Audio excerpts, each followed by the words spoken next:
James Keating's Riddle of Steel is the premier edge weapon training event in the United States and one of the most unforgettable martial arts experiences on earth. It begins with a breathtaking ride up the Snake River on a high-speed jet boat. The destination of this ride is the Copper Creek Lodge, a full-service facility nestled along the banks of the scenic Snake River Canyon. There, the Riddle of Steel participants, or Riddlers, disembark and settle in for 4 days of the most advanced and comprehensive edge weapon instruction available on the planet. In this pristine natural setting, a diverse group of doctors, lawyers, accountants, soldiers, and professional martial artists gathers to learn the mysteries of edge weapons from one of the most accomplished instructors in the field, Master-at-Arms James Keating. Keating, a veteran martial artist, instructor, and historian, brings with him more than 30 years of experience in the fighting arts and a tremendous wealth of knowledge and insight into all aspects of knife combat. This is the Riddle of Steel, not a question, but the ultimate solution for those seeking the state-of-the-art in modern, practical edge weapon training.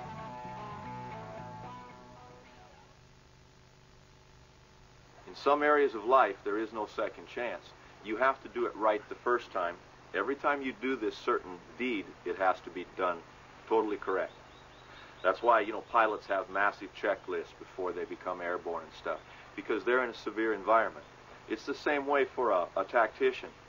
For a fighter, you exist in that environment. I deal with the world as if it, not to say it's a battle, hostile, conflict, but I deal with it like a chess game. You work through the series of situations, doing your best to win. It's the same with this. We're here not to necessarily compete. The Riddle of Steel has never been a competition-based thing. There's many other seminars that are based around that, such as the Bowie seminar and other things, where you can actually fight. If you like that sort of thing, then that's why that exists.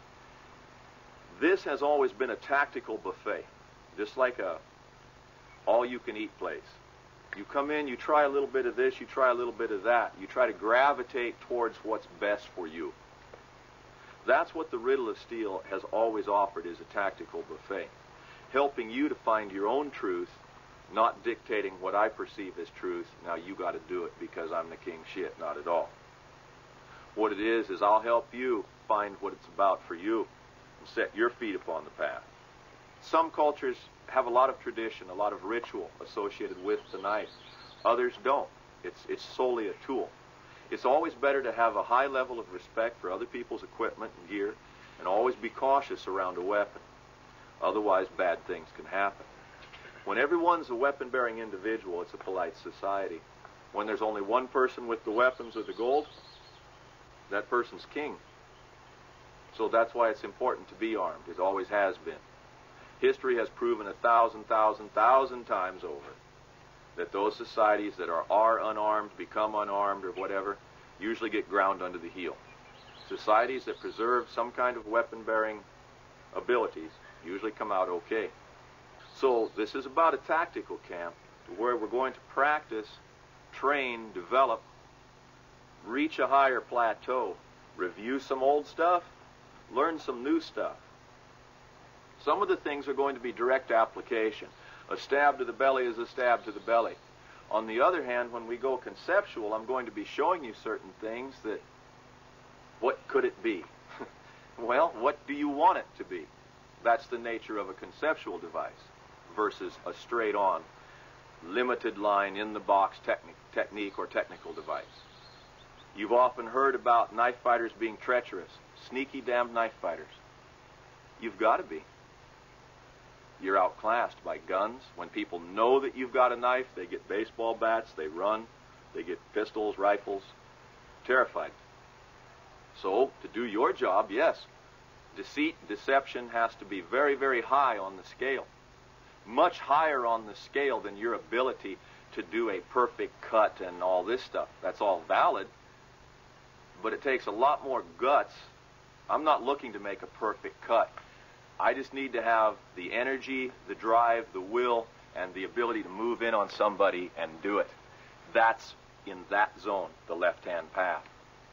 The right-hand path, like I say, the dueling, there's a bit more honor there. I'm not going to pull a weapon on someone who doesn't have a weapon. This is more about an equal fight. And we'll talk about why the dual side of things is truly one of the higher levels, even though it's the most misunderstood, less thought of. Stupid, you're not going to have a knife duel, are you? People aren't tracking. They've missed the point. So we'll try to find that point and explain it to you. So we'll be operating between this hardcore street tactic, anything goes, versus excellent knife fighting, the classic sense. We'll try and break them down and show you each direction, which for, and why. That way, we'll still do the developmental exercises and try to separate them from those two veins as well. We'll still keep the triad that I always shoot for, the 3 legs of the tripod.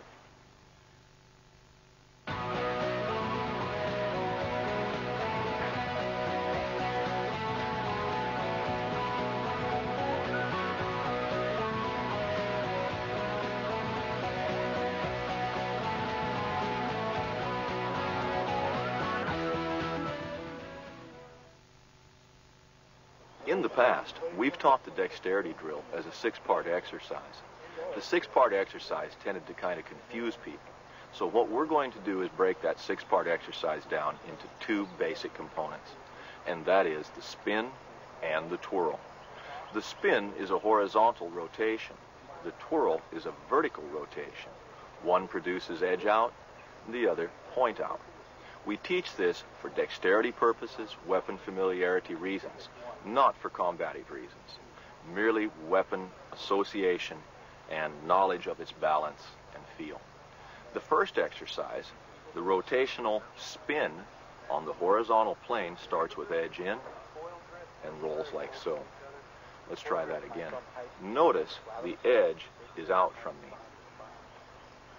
Simple rotation. When I move my hand from, let's say, the saber grip, I jump back. Let's try that again. Saber grip, jump back. This necking back allows me to clear the hilt so that I can rotate the knife cleanly. If I didn't neck back, the knife locks up in my grip. So I practice necking back 1 step, then clearing. The rotation occurring with the middle finger and thumb. The twirl, the second movement, operates on the vertical line. From the edge in again, I twirl, producing either edge in or edge out, depending on how you load the knife. From this position, the twirl starts with the thumb, the palm pad, and the index finger. I grip, the middle finger crosses behind, the knife is rotated, and clasp. Done quickly, it looks like this. Let's try that again. In saber grip, I neck back and rotate. The necking back is the same as you did from saber to the spin. On the spin, the edge was produced. On the twirl that you're working on now, the second one, the point is produced, not the edge. The point is now forwards. So those are the 2 basic exercises. Those elements can then be used as a hand exchange. They can be used to elevate the knife to either higher or lower positions, depending on where you want to send it. If the knife is held in the average center guard, from there, these are very quick manipulations. Although non-combative in purpose, only dexterity for now, they have the possibility of later in your career becoming combative elements when done correctly with dexterity and skill. Those were the 2 dexterity exercises that I recommend that all knife people practice, staying away from the other more complicated exercises until they're ready for them.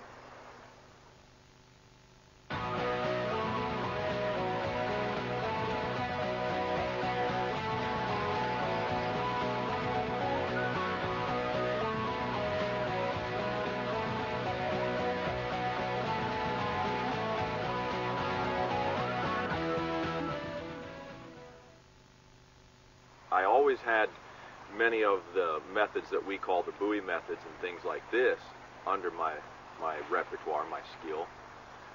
But it wasn't until I had a knife break in 3 pieces and then I had no knife that I really started looking into the Filipino arts. And that's when I started pursuing them.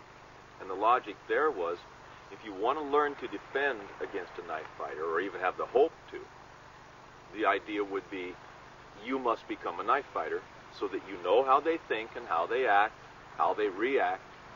Then you may possibly, probably not, but possibly have a chance against a knife fighter.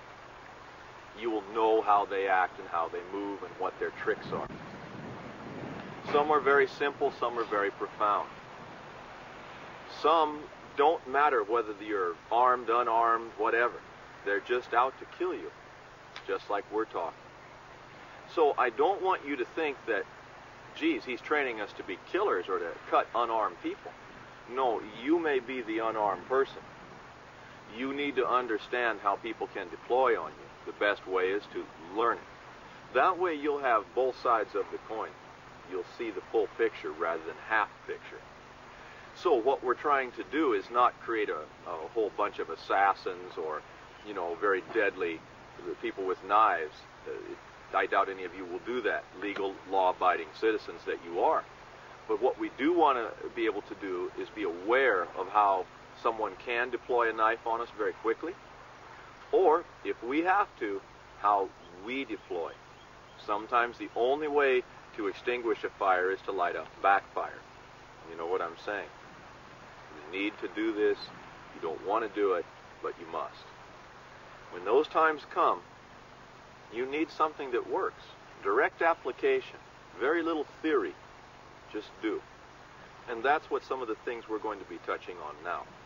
Still part of that left-hand path of, I don't care what you have, what you don't have, but now we're going to take it one level deeper.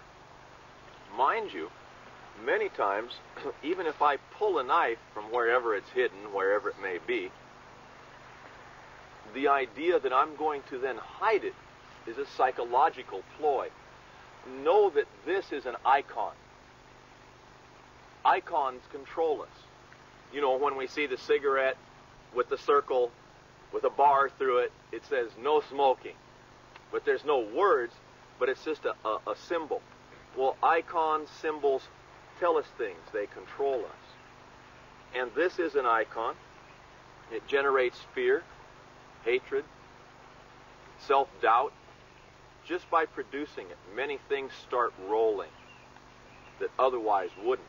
And I can produce it in front of all of you, or even if this were a live blade and nothing would happen because of our environment. But if we were in another environment, and you just seen me step out from behind a dumpster and do this, and you didn't have a weapon or anything and it was dark, oh yeah, shit would change in you right away and profoundly. That's what we're talking about, is that kind of intent that causes men to turn inside. I think I can do this. They get hit with that intent and they can't do it. We'll discuss this at some other point of how to work through that can't point if you ever get there.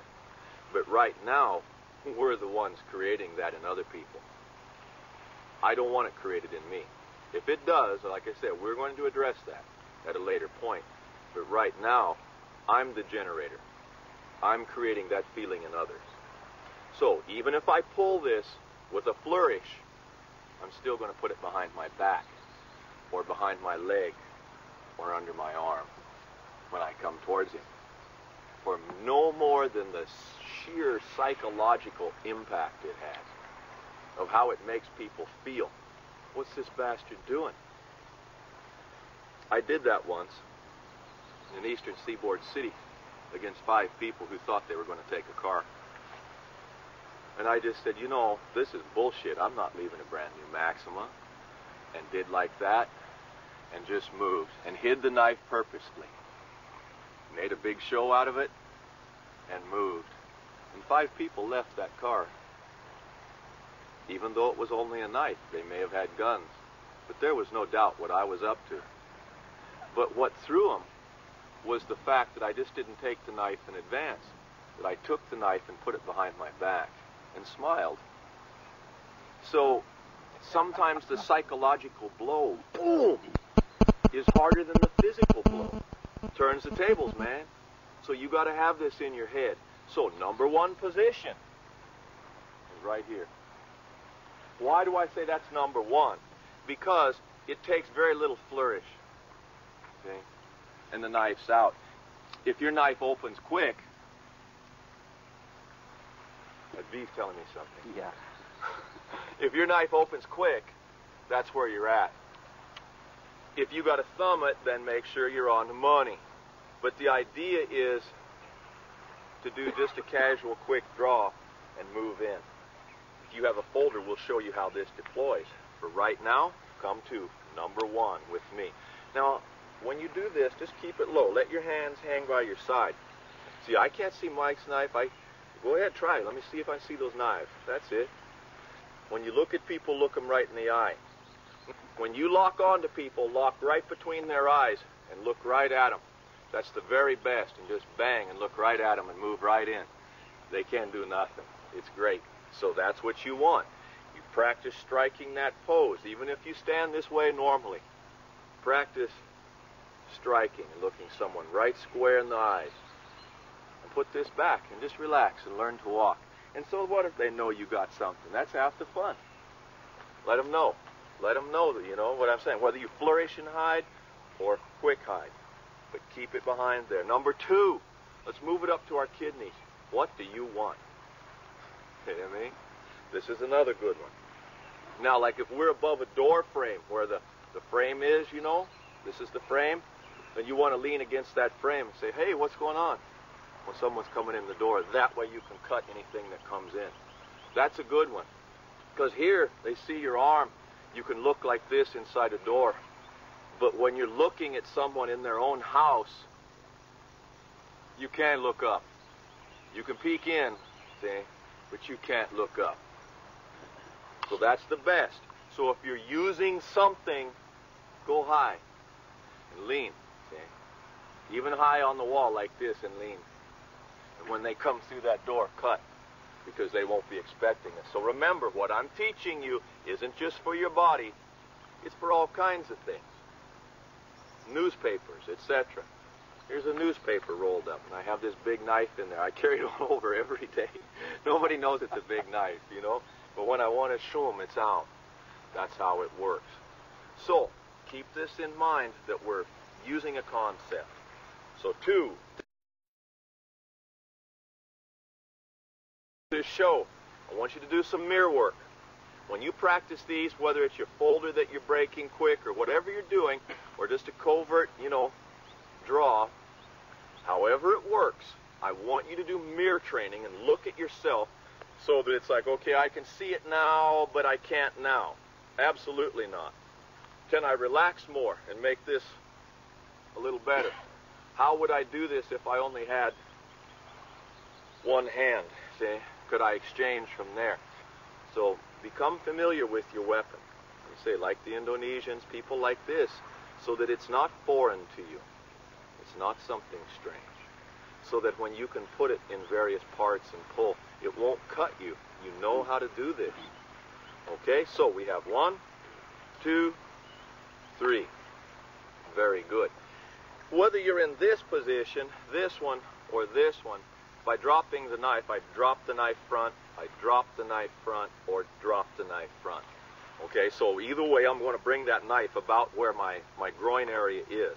1, 2, 3. Now, when you go into connections, understand in the world of knife fighting, there's a bunch of different connections.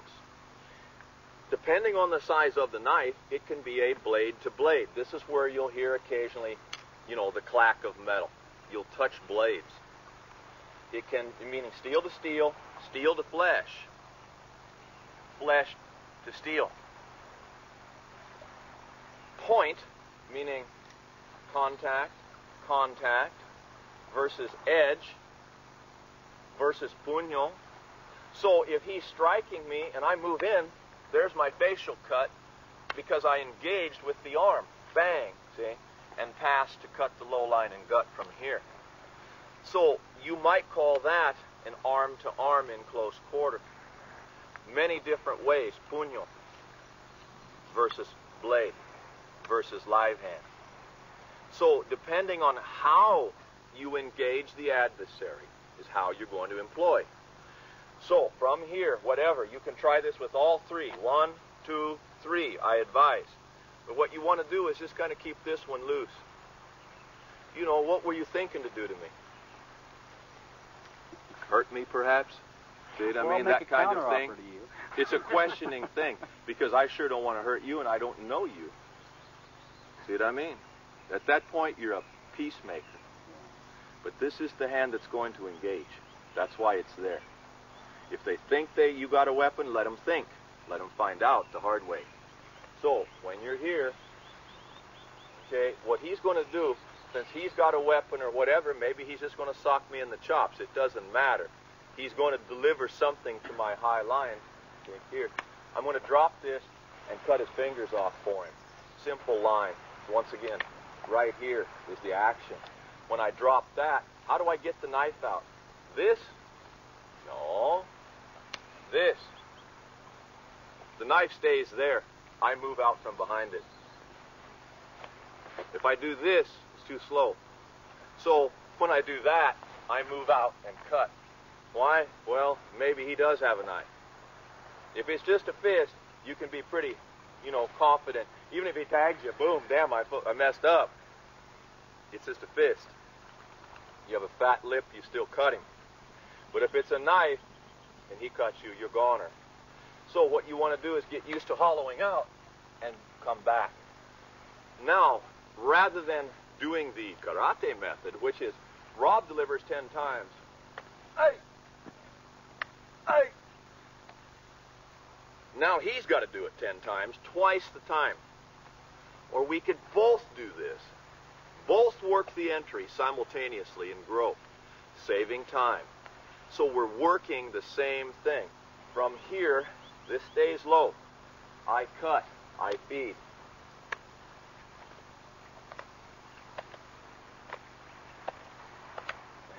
Simple.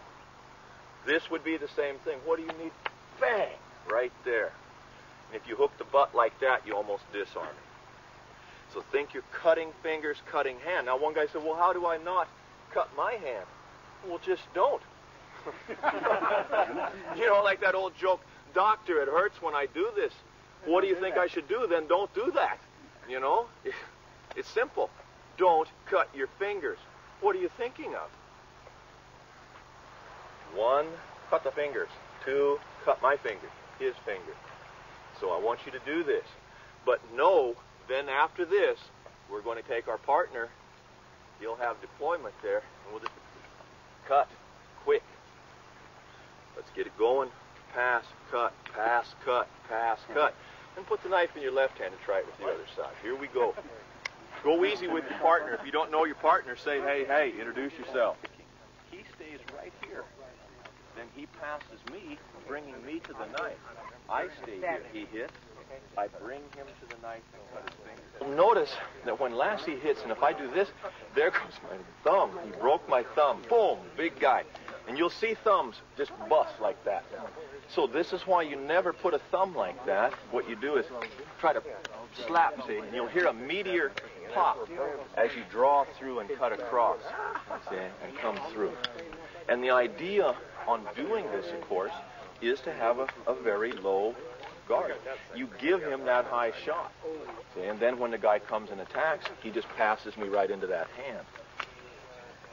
So we just practice this entry over and over, getting that simple action of the cut, knowing that this could come from any one of this is an ideal one, that, yeah, oh, it runs right into it. From any position here. This one you just bring to the front, each way. And just, again, I like to hollow my body up versus, you know, so much as moving the knife. But that's the idea. One of the things fellas try to do is get the thumb. Get the thumb joint if you can. Each time. There you go. Irregardless, okay, he'll let go. And I've had guys with big hands, big arms, and they still let go. So the idea here is control and capture the thumb, cut. Control, capture the thumb. You bring it to the knife. He then engages. He brings it to his knife. So we're literally pushing that hand through. Now, we're not opposing, meaning he's already headed this way. So what I'm doing is just backing off. His target may well be here. So one of the things when he does that, see that you have to move out. See how he had to step? Because it was a little more realistic. He went in deeper. So that's the idea of during this catch. Now, even if you get a man here, bang, many times I've had guys like in the sparring sense, like, you know, la, la, la, la. First then, whap, and their knife goes flying. I never cut him with it, just slap. So when you do this, many times, even if you don't actually catch him, you'll still disarm him and get a cut just because it's so quick. In high-speed combat, that becomes not the highly controlled drill mode here. But if you can, it's a great little self-defense move because it has bait, deceit, as well as the ending all in one. Because you're there. You're inviting someone to cut. And when they do, you take them. See? Very quick. The drill says, here, Rob's turn, Jim's turn. That's our cue. See? In the fight, if we're here and he strikes and I do that, that's his cue to die because I'm not feeding something and letting go so that he can then cut me. I'm feeding right here and taking those fingers and that arm or anything else. It's the beginning. That's your ticket to the dance. So you want to be calm. Closeness is security. Either stay out here and fight or move in with impunity and get right in his face. But don't waffle. You're going to die then because you don't know where you're at. So either stay out, taunt, threaten, move, whatever, or go right in with impunity and have enough confidence to do it. Give him a target that he'll take. Too good, you know, the offer you can't refuse. Those are always the ones that kill you. Many times, breaking your plane is a very unexpected thing to do. Most people can't do it very well. They don't practice it. Maybe their legs aren't strong enough. Go slowly. Don't have to do this a million times. But we've done some deployments here from the low line. Some of you probably tried this from here. I want specifically to use this one this time. So if you're drawing your knife, you've drawn it, and purposefully said, well, I feel comfortable enough to go see these guys. I'm going to go over there. And you do. At that point, I want you to break your plane. If he's going to strike you high again, which he probably will, the last time you attempted to catch that high line and bring it to the nut, at this point, what we're going to do is blow into it.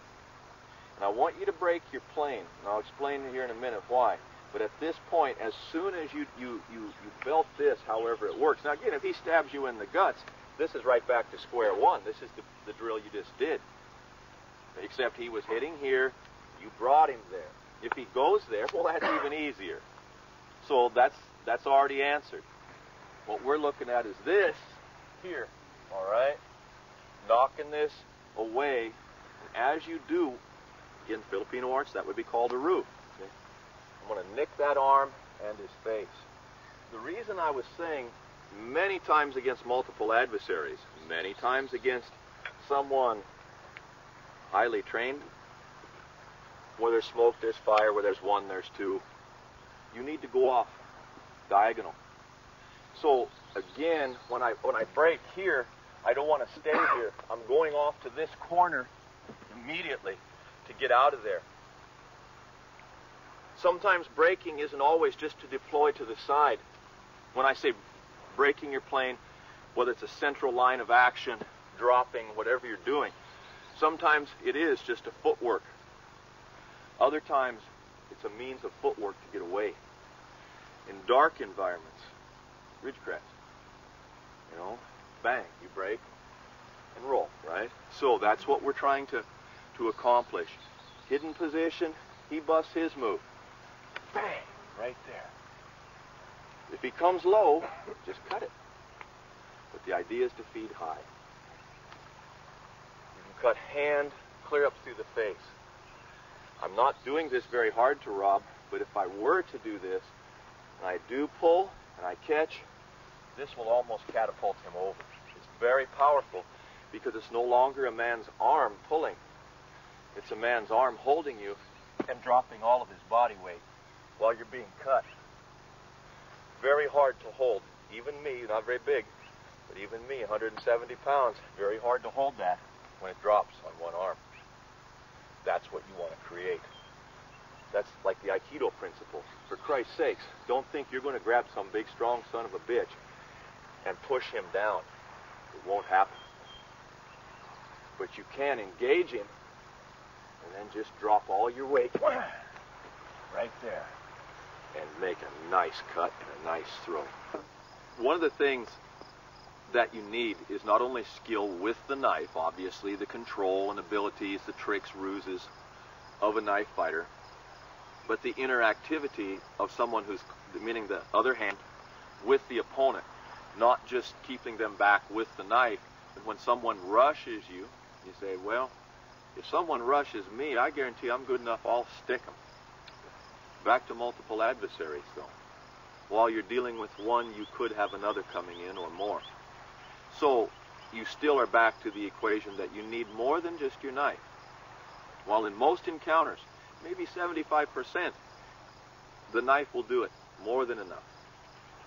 But that other, what's left over, you're probably going to need to kick or punch or do something, grapple, whatever it may be, to augment whatever this is doing.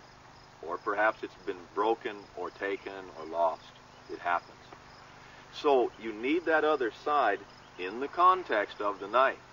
I'm not saying to go back and become kickboxing with a knife. It doesn't work that way. But just that proper application. That interactivity comes from drills. You're never going to get it in a random sparring session. You may hit upon the premise of what you need to do. Let's say you spar for an hour straight. In the course of that hour, you may touch upon this concept 3 times. That's all. Comes and goes.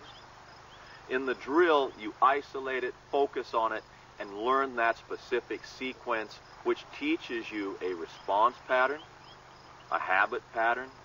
There's something underneath the technique that you have to look for. That's what you're really being taught. That's why you're doing these interactive exercises. So when we do the tapping, stay off the eyes, the vision area, stay low. Your targets for this will be the shoulders, the meaty part, and, the belt buckle. Light thrusts, nothing too heavy. We just ate. So all I'm asking is that what you are working is called the Kali thrusting triangle. Okay, no fair. And some systems, the triangle is the point is here, and the base comes up to the shoulders. See what I mean? So you have like this, 3 different thrusts. Mandrita, reversa, and straight. Where others are just the opposite. The apex is right in between the eyes, and it comes down to here, like this. So you're using the inverted. The point is low, and this is here. Start slow. Now, you don't want to do like this, because this won't work. This is teaching your body to do all the wrong stuff. Crouch down. Act like you're into this exercise. Get yourself in motion here. Now, go up to here. Light checks. Go to the reversa. You can mix it up. That's all we're doing. It's just light tapping. Just lightly circle. Do it Tai Chi slow. Remember, each one of these are disarms. So why would I tap? I know some are already thinking, I can feel them vibes. No, from here, wouldn't Rob just rip back and, whew, you bet he would. But that's another part of the game. Once you get this, then you get real quick, because that's what I'm going to do. But it changes everything. And before we go that fast and get into that kind of competitiveness, we need to get it under control. So all those base questions will be answered once we get the system under control. So get with your partner. Just go easy. Say, damn, my legs are tired. Well, then just kneel down and do your drill from here. That'll work too. Okay? So, here we go. Get yourself a partner. Go real slow, stay off the eyes, and take it easy. Yeah. For me to go like this, and we can just kind of, it's natural. Whereas here, it's like, oh man, everything is, in cross-reference. What it is about bringing up the eye-hand coordination, which goes with targeting, weapon control, things like this. It's on a bigger picture, where I see people use a tool. It's like, think of weights. If you had a barbell lifting, and so you lift for a year, 6 months, you go, well, I'm through lifting. I'm through with that barbell. How so? That barbell, any other barbell, 40 pounds is still 40 pounds, whatever you're curling. It doesn't work that way. This is just another tool. It doesn't matter whether you learn it and can do it.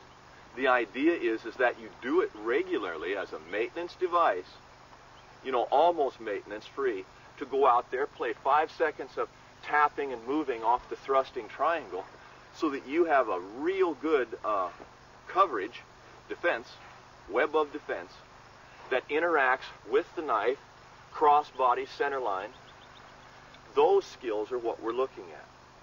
How many ways can you play this? If you were the teacher and this is all you were taught, and I said, now go home and pass this on, what would you do? You'd probably start here, just like we did, right to right or right to left. The next step would be cross-referencing. So, yeah, here, we're tapping, he's right, I'm left, same thing. So that's the idea there, is cross-referencing. Of course, we'd have to switch over to this side. Okay? Then we'd have to go to reverse grip, right to right, reverse grip, cross-reference, reverse grip to standard grip. Every one of these permutations would be worked over and over and over again. And then what would we have? Well, what you would have is one of the most vital components called engaño, faking, to where what I'm doing is coming in and thrusting and cutting and thrusting and cutting. If the person's too slow to react to this, they get stabbed. If they attempt to react to it, they get cut and stabbed. So it's a very deadly technique. It's based on the thrust, and the thrust, the triangle again, what you were just doing. So what I'm looking at are sets of 3 and methods that quickly bring up attributes. The things that make you quick, that make you fast, that make you able to do stuff that others can't. Where do you get that confidence? It sure isn't through random sparring. It sure isn't just by, fervent prayer. It's by knowing exactly where to go, where to touch, and how to do it. And this stuff about under stress you couldn't do it because your tacky psyche gets psyched out and it's tacky. Understood. If you don't do one thing and you wind up in a big mess, yes, tunnel vision, audio exclusion, all the tacky psyche effect will kick in. But if you continue to breathe, stay visually active, and accustom yourself to stress and working through things, you can deploy this. You can make it work. One of the good parts about the Bowie seminars is when people say, you can't do that because of, no, they're judging me by their shitty standards. I can do it. I guarantee you, you can if you apply yourself. And the nice thing about the Bowie seminars is then we can go full speed and we'll either see if I can do it or they can do it and what the hell happens. I hate this cult stuff. I took an interview of several people leaving various seminars over my career and asked them, what did you think of this? And I heard, this guy's an ass kicker. He's the best. God, did you see how high he kicked? What's that have to do with educating me? That's hero worship. I wanted to be educated. Very few seminars I came away from the interview process where people said, I learned a lot, I feel greatly enhanced, I'm better than I was. So I set out to do that, not to impress on my level, but to impress on your level. So when you teach others, it's not about competing with them, it's about elevating them, this is what these drills do for you. Do not mistake these exercises as something you use and throw away, because they're maintenance kits any more than you sharpen with the stone, throw the stone away. It's a maintenance. You keep it and use it again and again to bring up those skills that you need as an advanced knife fighter. And I guarantee you, after you learn this, any court in the land will I guarantee you, they'll see you as an advanced knife fighter. More than an average fascination with violence and stuff like that. So, not, highly skilled athlete and all that. Just a killer. So, this is the good stuff, but it's the good stuff on the developmental level. Do not think that this is how you should go out and fight. Maybe later. But for now, we're working. Before you compete in the bodybuilding contest, you've got to do a lot of lifting for many, many years. Then you can compete. Same as this. Get this shit down. Then when we move into that application zone, it's so much easier.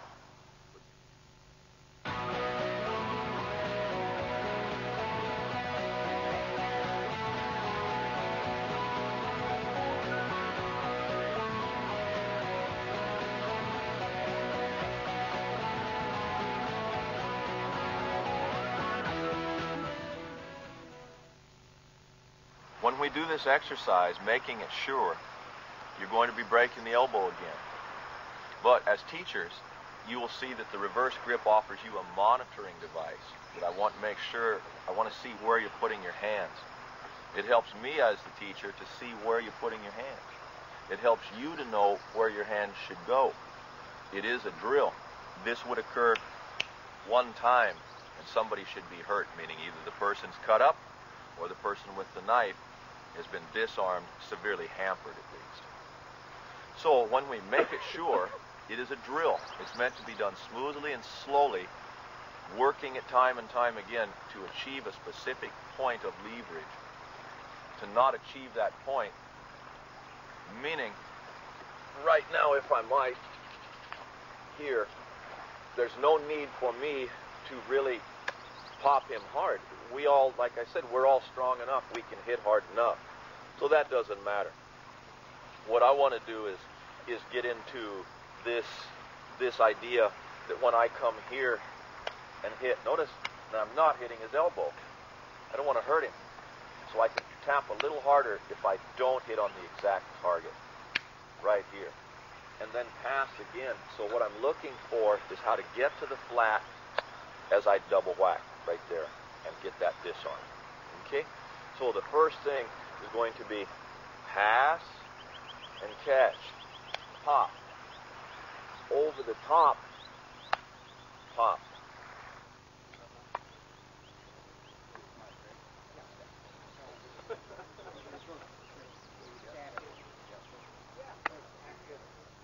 Now remember, even if he socks me at this point, I can probably take something while I take this knife away. And yes, you can run down and acquire here. Yes, he could force it back and a lot of other things.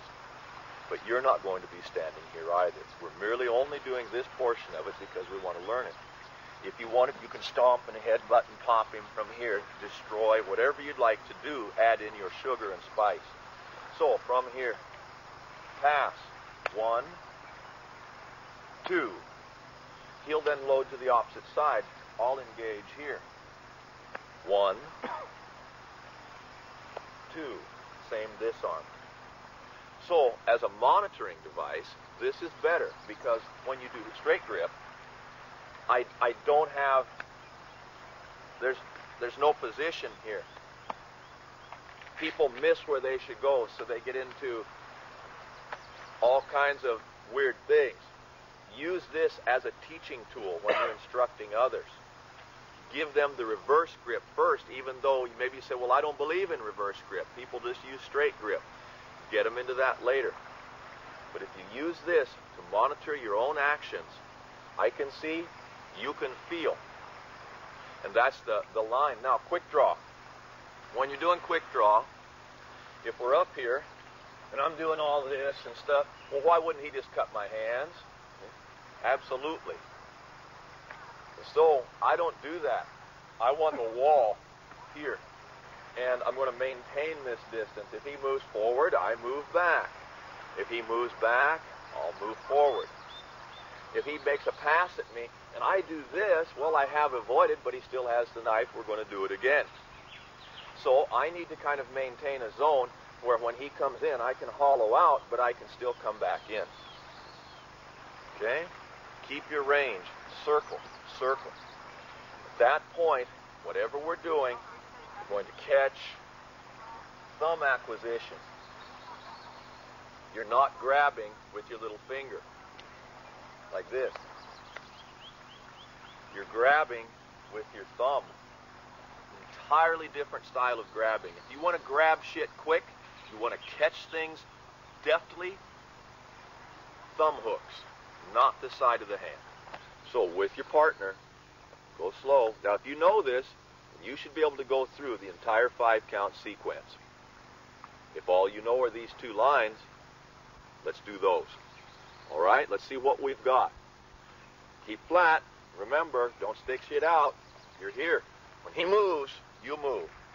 Remember, go to your 0 pressure. Okay? Aikido. Keep him circling. You can't do it by doing this. You know, the beginner's female zone. Right there. He'll still have too much pressure. You better watch it, see? You're coming in here and literally stepping through. When people come hard, you've got to zone and move with them. So let's go. Here we go. Show me what you can do. Remember how you always cross reference them? You want your thumb on the bottom for the grab. How do you do that? Kind of around like that. You just have to. Let me show you. Passes through. Let your hand roll to the top side. Don't stay on the bottom. Don't stay on the bottom. Yeah, your hand will roll up. Pass. Bring your hand to the top. I remember we're doing 2 things. And your left hand inserts here. Watch this. Your left hand shoots under. One more time. I'm right here. I'm acting. I like that flow. I'm coming in here, but this hand's kind of like cocked all the time. Come from I'll underneath. come in here, I'm striking, and then I just clean around here. It's all just a circle. That's what we're doing.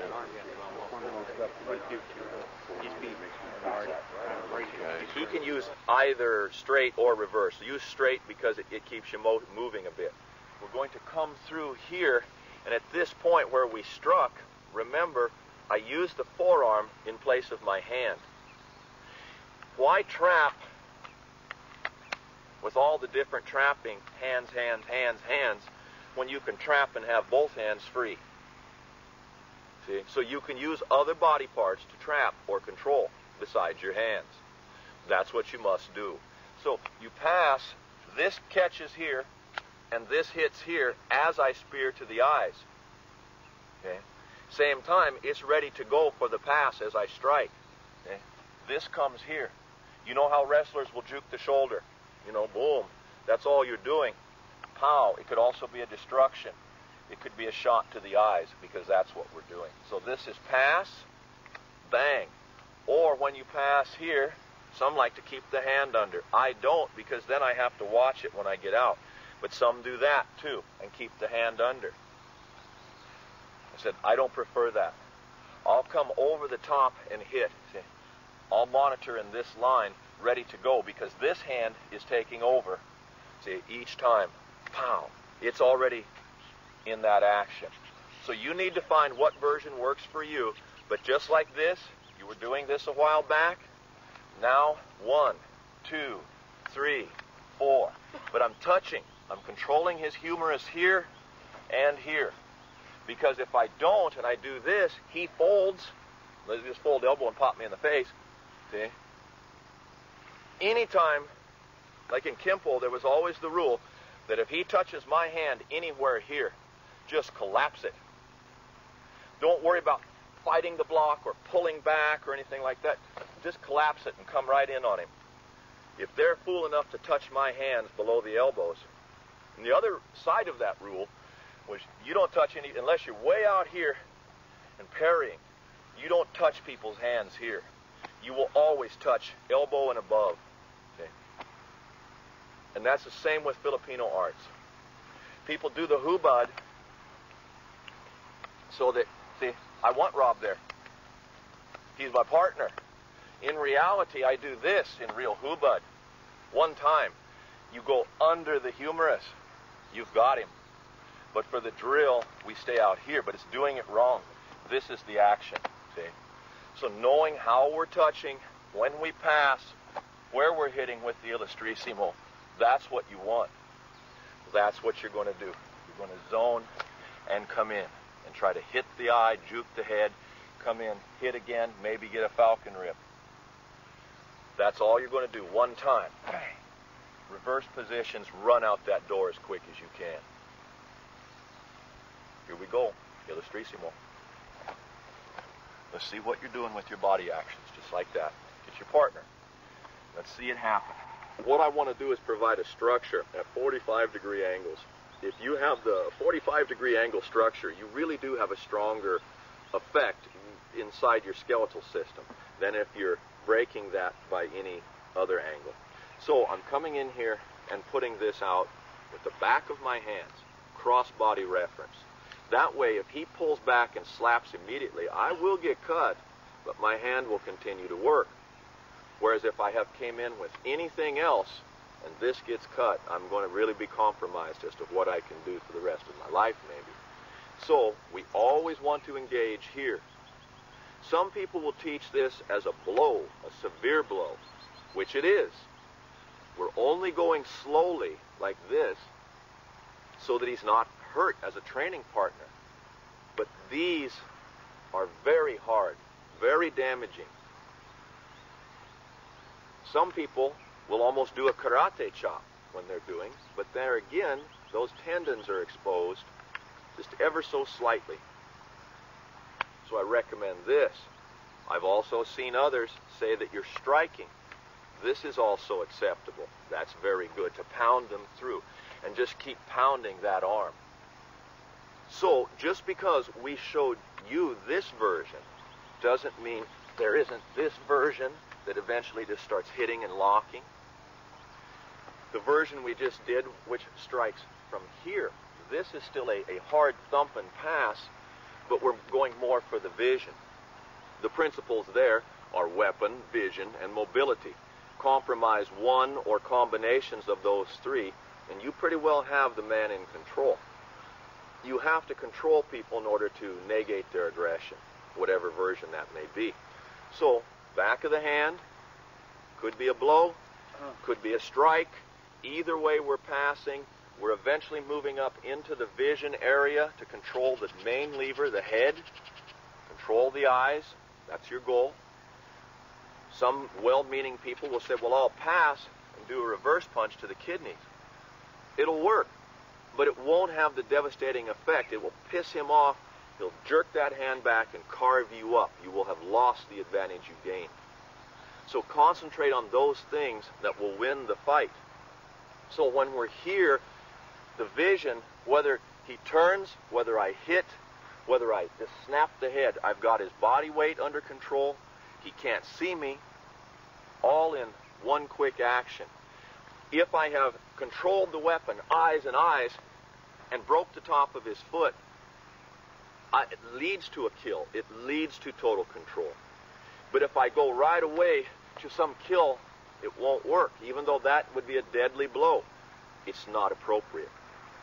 So keep it in the context of reality. Come through and attack those portions of the anatomy that you've been taught for that reason. If you do that, the passing actions will be much more secure. Here we go, in the sense that this is what you were taught. On an advanced level, he can touch me. He can fake. Meaning, when I'm here, at any point you want to add.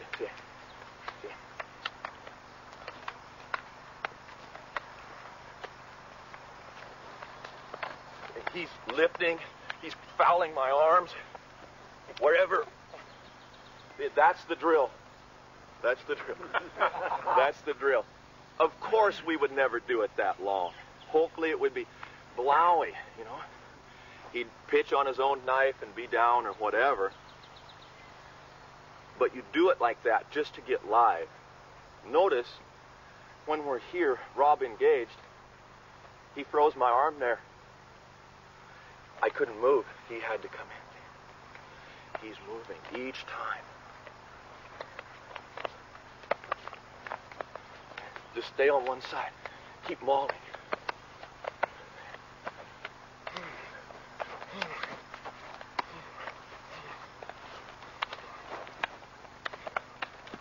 Any one of those times I could have got dusted. Knocked on my ass. You need to get to that level where the hands interact.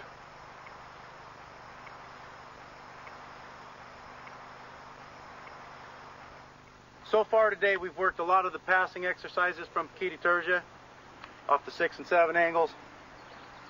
My goal was merely to monitor and control his arm, but we haven't done much with it. We threw in a few eye shots, which helped. We did a couple of grabs, but I've come to this point, but it hasn't done anything. He's still got his weapon. He may have an injured arm. It might hurt a little, but I haven't caused any reaction, meaning I haven't taken the knife. I haven't broke contact with him, anything like that. So, what I'd like to get into is the disarming points that come off of the passing drills that we've been working on all morning, okay? As Eric comes in the high line, normal passing, cross-body arm, my right or my left hand is going to grab his thumb. That's imperative. I pass, I grab the thumb, I bring my hand up through the inside. See what I'm saying? How my right hand comes up? Just like I had you doing this morning, I had you pass it through, bring this arm up, then roll up the middle. We pass. When I connect, I roll the other arm up the middle. We all did this. Grab the thumb, roll up the middle. My disarm has to go right over his arm. If I go toward his arm or this way, his wrist bends right out of it. It does not get an effective disarm. When I shoot over his arm, that way, it will come out. There are several principles at work for the disarm. Anytime I do a disarm, my goal is to put his wrist around the corner. If his wrist stays straight, got a very good strong grip. For example, hold a barbell, hold it out straight, bend your wrist, it becomes a lot harder to hold on to. So that's the principle there. Put his wrist around the corner is what we say. I'm also, besides bending the wrist, I'm going to peel his thumb off. The opposing thumb is what makes us different than all other animals. We can grab things, we can work with our hands. So I'm going to negate that effect in Eric by peeling his thumb off. Okay, if he's got like a full grip, just grab his thumb, and when I press, peel that thumb. Was that your sore thumb? Nope. Sorry about that. So I pass, grab the thumb, roll this up the inside, and disarm. From here, I'd highly recommend playing the body's levers. You can just give them a slight shove, deflect them off. Grab the thumb, roll up the middle. My right hand rolls up the inside here. Disarm. If you want, you can go into your Dumog, your jerk, that brings them down. Cool. One more time. So I pass, grab the thumb, roll my right arm up the inside, disarm. From here, play the levers, just give them a shove for now. Okay? Can we give that a try? Excellent. If I get the blade just kind of awkward, Peel.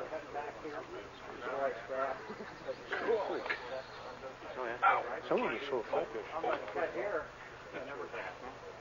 And then this one here is like cool, the opposite way. And knock it in. Roll this way. And take it. First slide. Doing good? I think so. My own hand doing that one. Square place that you're going to have right there. That's going to be the most optimal degrees.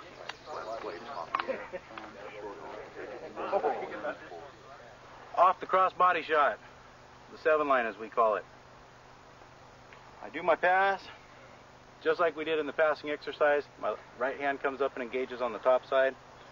I'm going to grab the pinky side of his hand, here, rotate my body, out goes the knife. Very simple line. Pass, grab on the top side. Here's where I twist. I want to bend my elbow, and I'm also going to step back with my right side. Remember, I don't want to try to pull him into it. If he's bigger than me, I won't be able to do it. I'm just going to hold on for dear life, step back, and then use the arm. Just a slight shot. You don't even have to do a whole lot. So I pass, grab, rotate in, disarm. So one more time. Grab, disarm. Let's blend these two disarms we did with the drill. I'm going to show you a couple nuances about these disarms and how they tie in with everything, how they go in accordance with each other. For example, off the number 6 line, I do my pass, I grab his thumb, I go to get the disarm, but I don't get it. He resists. I'm pushing this way, he's going to resist in the opposite direction. So, I've attempted to get the number 1 disarm, but it fails. I can't struggle with him because I'm on the edge of the blade. I'm on the flat, but he's going to get the edge toward me soon enough. So when he struggles, I'm not going to struggle with him. I'm going to let it go.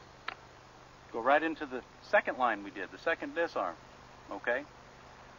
From the 7, I pass. I come here, I try to get my disarm, the one we just worked, but he resists. Right back to the first disarm. I've attempted to get it. I couldn't. Blow right into the next one. He puts himself into it. He either doesn't struggle and I can get it, he does struggle, in which case it goes right in. In fact, if you wanted to, from your disarm position number 1, he resists. I go to number 2. Here he resists. Number 1, resist. Try to cut my wrist. There we go. Wiggle. Right.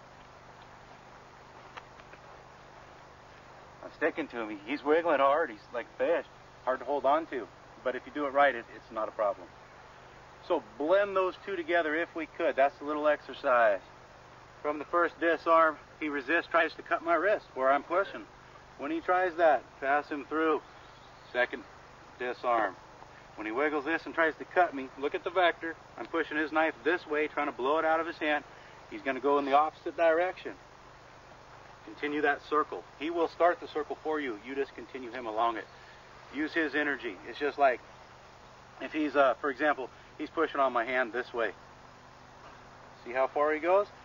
The idea being I want his hand to go over there. So I give him resistance. The saying is, if he pushes, pull him. If he pulls, push him.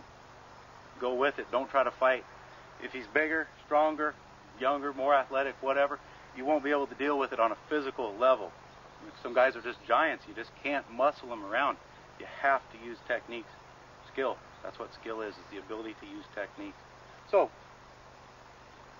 one more time. I pass.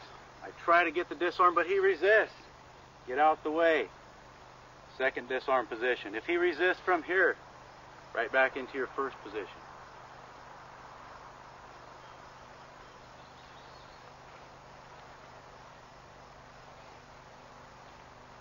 Anytime you get to a disarm point, if it doesn't immediately go and you feel a struggle, not only is he going to go to that secondary position, I would add in some kind of hit if I could. A distractor, a dissuader. I get resistance, it fails, poke him in the eyes.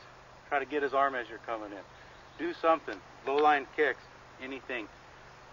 Get his attention off that knife and do a new arm with it. Okay? So let's try to blend those two together.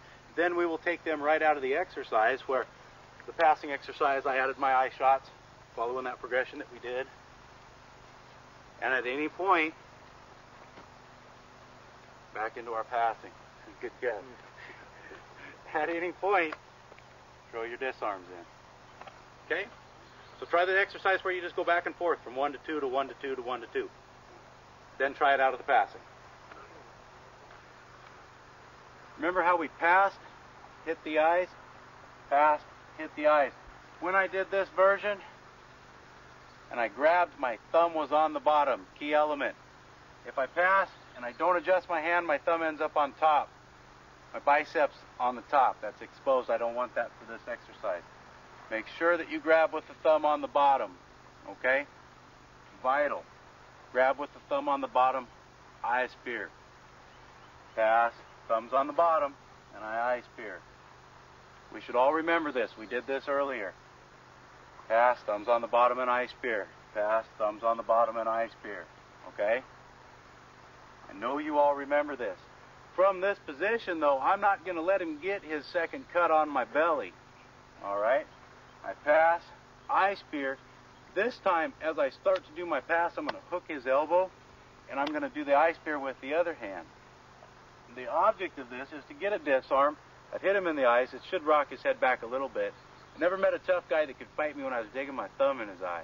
They just don't fight back and push into it. They twist away. So I bang him in the eyes, give a good shot, pull on this arm, and eye spear. On my way to my eye spear, if I keep a good structure in my arm, I will get a disarm. Let's do the disarm. Eye spear.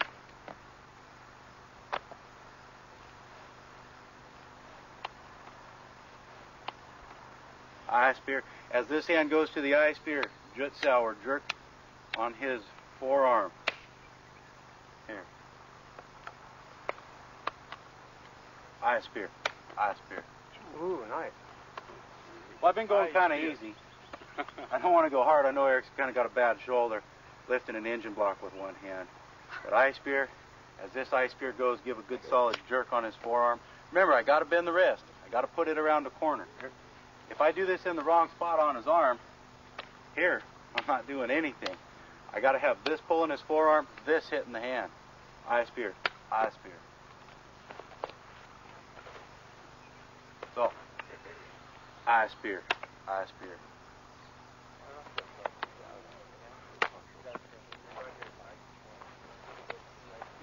We just got done with the pass, eye spear, and to try to achieve your disarm here. If that fails, either go to disarm A, disarm B. Just depends on which way he's going. I never want to seek a strip, a disarm, or a lock. I never want to try to get them. You can't muscle someone into a lock if they don't want to go. But, like I said, if I want Eric, say for example, I want to get him in the first lock or disarm that we did, and I got him down here, push him this way, because he'll resist. See what I'm saying? So, fast, eye spear, we came here. This time I'm going to do the same action on his arm, but I'm going to do it one-handed. Kind of slick. We'll just throw it in as an added bonus. It's probably not one of your most feasible disarms that I'm going to try to do it one-handed because I'm good. No, always use every gun you got. Use two hands if you can. But just for the fun of doing the disarms, I pass. I have my grab with the thumb on the bottom. Once again, let's do that. I pass. My thumb goes on the bottom side. I give a tug with my right hand. My goal is to tug the wrist, and when I do, elbow the knife. That was a good one. That hurt? Sorry. So we go here. So off of our pass, I roll up, jerk. Make sure I jerk on the wrist and try to put my elbow in the back of his hand right where he's holding the knife. Okay? It's pretty slick. We'll do this one and another one just for fun to kind of throw things in. If it fails, go right back into what we've been doing once again. If I try this and it fails, take him into the first or the second disarm. The two primary disarms that we use. Body can only be locked in two ways. There's a lot of different locks. I mean, you can take any one lock, do it 100 different ways, however you're going to do it, but it's all the same lock. If I twist hard, he's going to go belly up. If I have his arm the other way, he's going to go belly down. Okay, there's only two. We've practiced both of those two concepts. Like I said, there's a bunch of different disarms, a million ways to do it, a bunch of different locks, but there's two actual positions. Either he's going to go backwards, belly up, or the other way, belly down. Okay, and we've covered those. Now we get to do a little play-in. Okay, so the one-arm disarm, I roll. It's just a real light snap. It's hard to go slow and demonstrate and actually have the knife pop out. It wouldn't be believable, and nor would it work. So real slow, I pass, I roll up. As I jerk on his hand, I just use my fingers. I don't have to hold on to it. I just give a snap. I'm not impacting his arm to make it move. I'm snapping the fingers. This is known as Jutsu, like from Wing Chun. I don't pull on it. I snap my fingers. If I pull, my hand goes down with his. With Jutsu, my hand stays right where it is. His hand goes down. See what I'm saying? So, pass. Oh, good shot. Perfect shot. Sorry about that. Guys, let's give that one a try. Like I said, we've covered the two primary, belly up or belly down. These are just some nuances, some different lines that come off of that. So give it a try. Right on. There's a lot of different ways to do disarms, like I said. Right now, I got them by the thumb. I could just as easy be here. On this one, I could be here, here, here. It does not matter where my hand is. It's the lock that he's in is what's important. Remember your progression we told you about earlier. Ejections, just knock it out of his hands. Projections, say, I sling it at Bird. Toss that back over here, would you? So we have just normal ejections that blow it out. Projections that aim it at somebody. Returns where I keep the knife. Meaning I disarmed it, yes, but I retained it. I kept it myself. If we could. There's also what we call feedbacks. I can't get it. I pin his foot and ram into him with his own knife. No fingerprints that way. So ejections, projections, feedbacks, returns, all of those are part of the progression, okay? So on all of the disarms, note, for example, off either line, it does not matter. From this, our second primary position that we did for our disarm, feed it back, return it, known as like a gooseneck.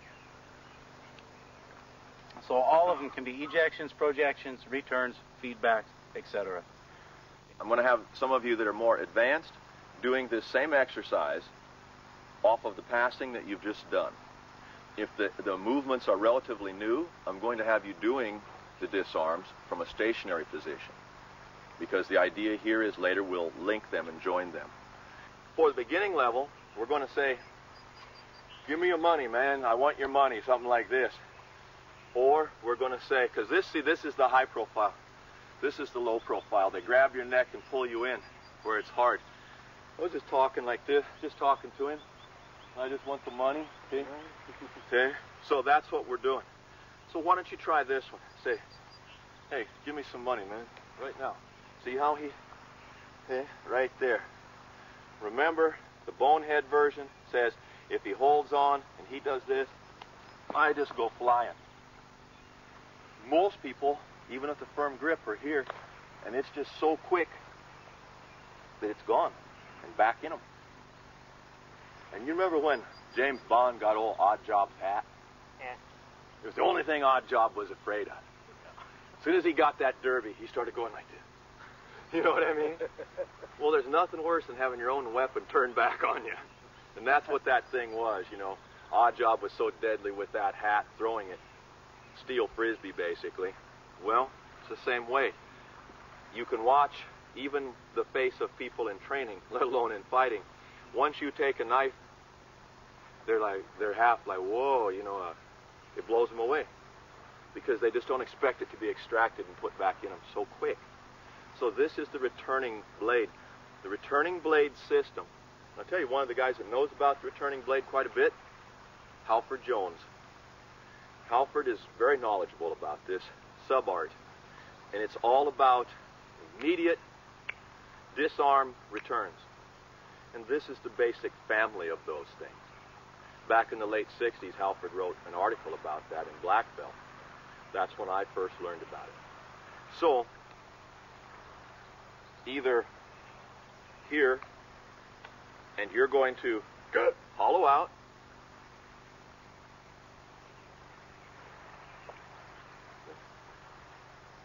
pinch grip, rotate the body, maul. All right? Or you're going to pass, same thing. And say, can it be done from here? What if he attacks from the other side? This is even better. It breaks his wrist. If he rolls here, same thing. This is one size fits all. It doesn't matter whether I hollow out here or here. The two basic actions of a knife fighter are one and here, the gyrate. Okay, this and these. So that's all you're doing. Ow! Ow! So here, if I could do like Scotty Too Hotty and do the worm, I'd do it, but it'd rupture my discs. Okay. So that's what you're doing. So you're either doing it stationary, hooking up, or you're doing it from passing and putting it back. Okay? So let me see that. The advanced guys do it from passing. If you haven't done it yet, then you need to do it from the stationary belly position. And if you're robbing people, I just showed you how that works too. Repeat after me. Give me your money. All right. So here we go. This time, those of you that were doing solo, meaning give me your money, and you just hooked up after hollowing out, moving the target. This time, you're going to do its ugly cousin. You're going to come here. See? And what you're going to do, depending on who you are and how good you are, I'd either smack Mr. Szabo, break the camera lens, stick Andrew, or hit Robert. Okay? So it depends where I want it to go. For now, don't do that, because I guarantee you, even a plastic knife is going to hurt people. So go easy. But the idea is here is your first action disarms. You know, you do Tai Chi, you know, strum the lute, etc. Same thing. Bang. Right here. That's your disarm attempt. So, you're in there. Feedback. Disarm attempt. This hand, this is your configuration. Okay. Because if I do this, I block my own disarm. There's too much hand here covering the opening. Come here where the wrist turns. Then you do this. This is a warm-up exercise to warm your wrists up. In Shangtong Black Tiger, this is called key lock hands. In Goju-Ryu, we do it big. See?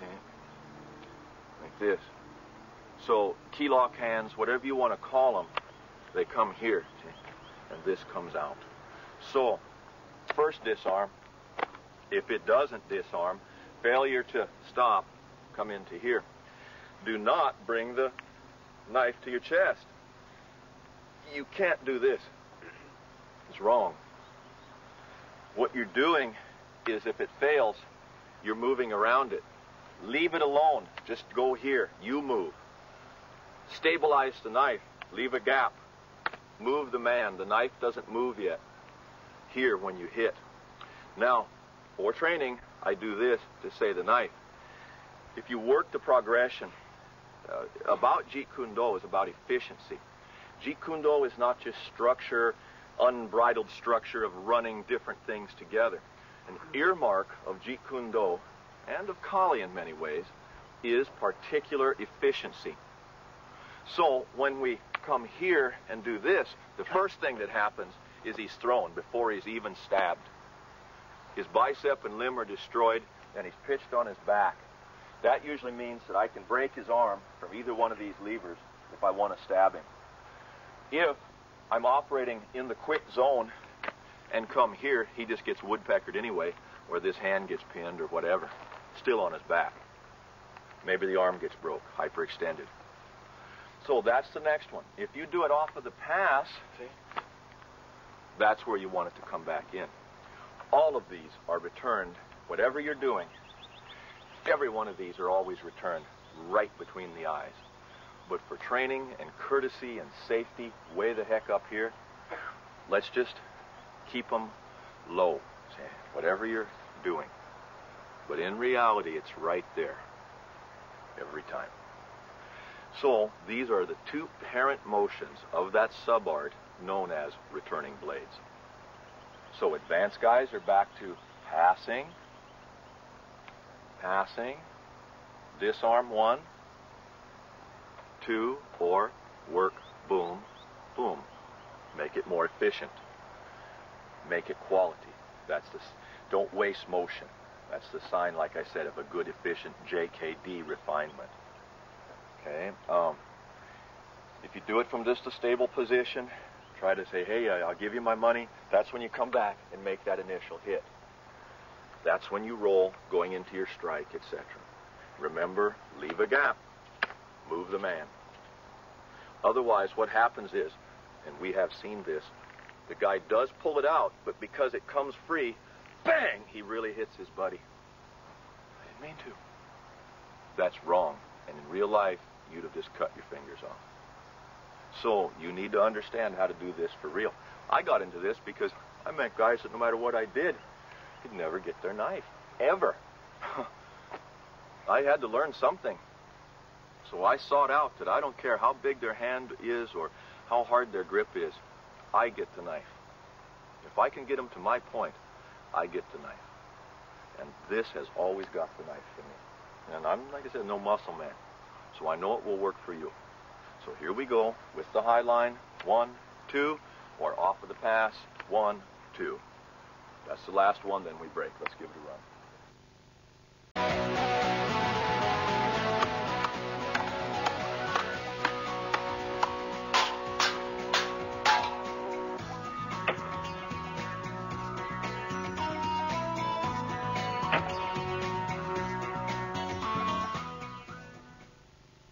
We've had a variety of people up here who've done a number of different things. One of the most profound demonstrations, exhibitions, sometimes participation, has been Dr. K's cutting demonstrations. I have cut people, and it's a lot different cutting a man than it is a block of wood or just taking a knife and whacking into one of these trees. What we're doing here in this demonstration that Dr. K is about ready to share with us is more closer to what we wish to achieve when we take a swipe at someone.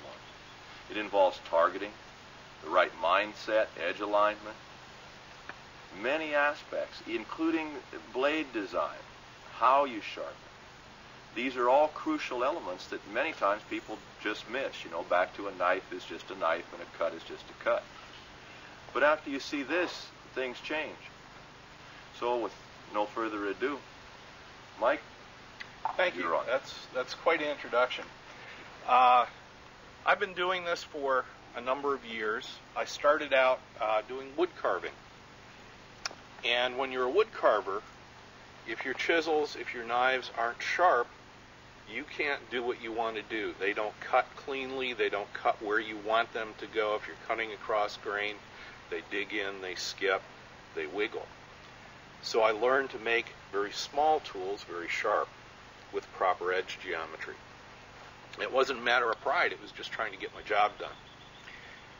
So as I got into knives and martial arts and things like that, of course, I was interested in my knives being sharp. I wanted to see them cut.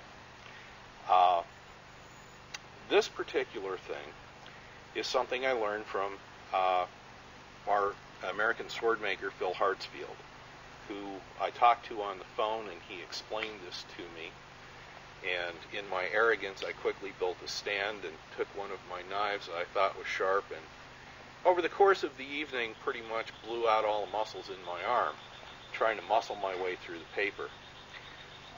Like any test cutting, you can design knives to be very specific to the medium you're cutting. Whether it's destructive tests, build something that just can't be destroyed, cutting paper, cutting wood, cutting rolled up straw mats. What you're really testing in test cutting is yourself. And that's the way I want to present this. So, what we're going to do is we're going to cut paper tubes. To roll the paper, take some newspaper, usually 2 or 3 sheets is all you need. In this case, we'll take 3 and roll them up. There's all different ways of doing this. You can do it with one piece of newspaper, which is very difficult. You can make a large wad of newspaper, and then you're cutting pretty much a solid cylinder. You do that too. It's just different. The goal is this is a very soft target. This won't hurt you. It won't hurt your knife. It doesn't take a lot of muscle to get through it. It does take a sharp knife, and it takes some technique. My goal as I cut is I have a certain angle that I'm moving my arm. My arm's connected to my body. I want everything moving together. My hand holds the blade. The angle of the blade has to be the same as the angle that I'm cutting. Otherwise, I'll make a cut that skips or digs in or squashes. Because this is sharp, I don't want to cut towards myself. So I don't want to be here cutting like this. Nice stance, get your leg back, and just nice and easy make the cut. Now our goal is to get a very smooth, straight cut. It's not just whether you cut the paper or not. If I turn the edge, if you can see that, see the way there's like a little, it goes down and then turns and comes out. So the goal here, also if you look here, you see where that paper is split right on the very back where I smacked it. So you could look at your paper tube after you cut it, and you could tell just what you did. If you want to cut a 45-degree angle, is it a 45-degree angle? Is it flat this way, or is it tipped? Does it curve? When the paper is pulled up like that, it means as you got to the end of the cut, you rose the knife and it caught the paper and pulled it up. When the top is squashed down, it means you came down that way. So the idea is to make a nice, smooth, straight cut. We'll start with the 2 downward diagonals. Then I could do my 2 upward diagonals and finishing with the cut straight across. Straight across is hardest. Now, it's hardest to cut it because the paper bends over and wants to grab the bag. Does that mean that a horizontal cut is the most difficult tactical cut to employ? No. When you're cutting paper, it's hard. That's all it means. You could cut right-handed, left-handed. You could take a reverse grip. How many of you do some work in reverse grip? We do some here. You could do the same thing and do your cuts in reverse grip. Reverse is a lot harder to make clean cuts. You could do this with swords.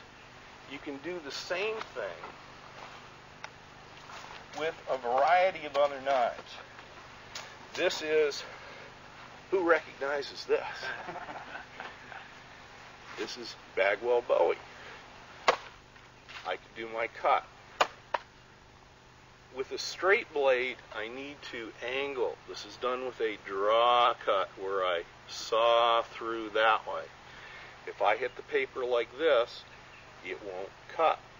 Therefore, if my blade has a slight round to the angle, that plus the arc of my arm will automatically create a draw cut.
Alrighty guys, You wouldn't have to necessarily use your bandana. It could be your t-shirt if that's all you had. If you're in your motel room, it could be a towel. Truck stop, pick up a fan belt in the parking lot, whatever you need. Any type of flexible weapon will work. Your belt, whatever. Mr. Harstad, if I could bring you out here, please. Guys, the first thing that we're going to look at with the bandana is how to keep the range. Meaning this isn't going to hurt Eric unless I can get it around his neck and choke him, or else like I can snap at him and maybe hit him in the eye. If I aim for vital targets like the groin, it may not even hurt him all that bad, but it will cause a reaction. Exactly. So first off, I got a knot tied in mine. It really helps. It adds a lot to the power when you snap. It really hurts when you add just a little knot. It doesn't need to be a big one. First thing I'd like to work is a targeting exercise, designed to keep my opponent at a distance. I don't want him to close. If he had a knife or whatever, I don't want him next to me. I'm using this because I have to, because I can't get away and I don't want to use my empty hands against the blade. So first off, you can pop from any angle, just much like you would with a whip. What I'd like to start with, though, is a backhand action. Eric's going to hold his hand out. I'm not going to go as hard as I can and try to sting my buddy, because they do hurt. But I'd just like you to kind of get your range, get used to where it's going to hit, where it gets its snap. If I'm too close, I don't get anything. If I'm too far, nothing. Just target. I like targeting the tip of their middle finger. I'm just brushing over the top of it. That was a little low. But anyway, the goal would be to pop them right in the eyes, anywhere in the vision area. Anything that makes a loud, explosive noise in the head area causes a severe reaction in the body. It's just natural. Even if you're hammering, every time you hammer, your eyes will blink. You'll flinch slightly. So, targeting exercise number 1.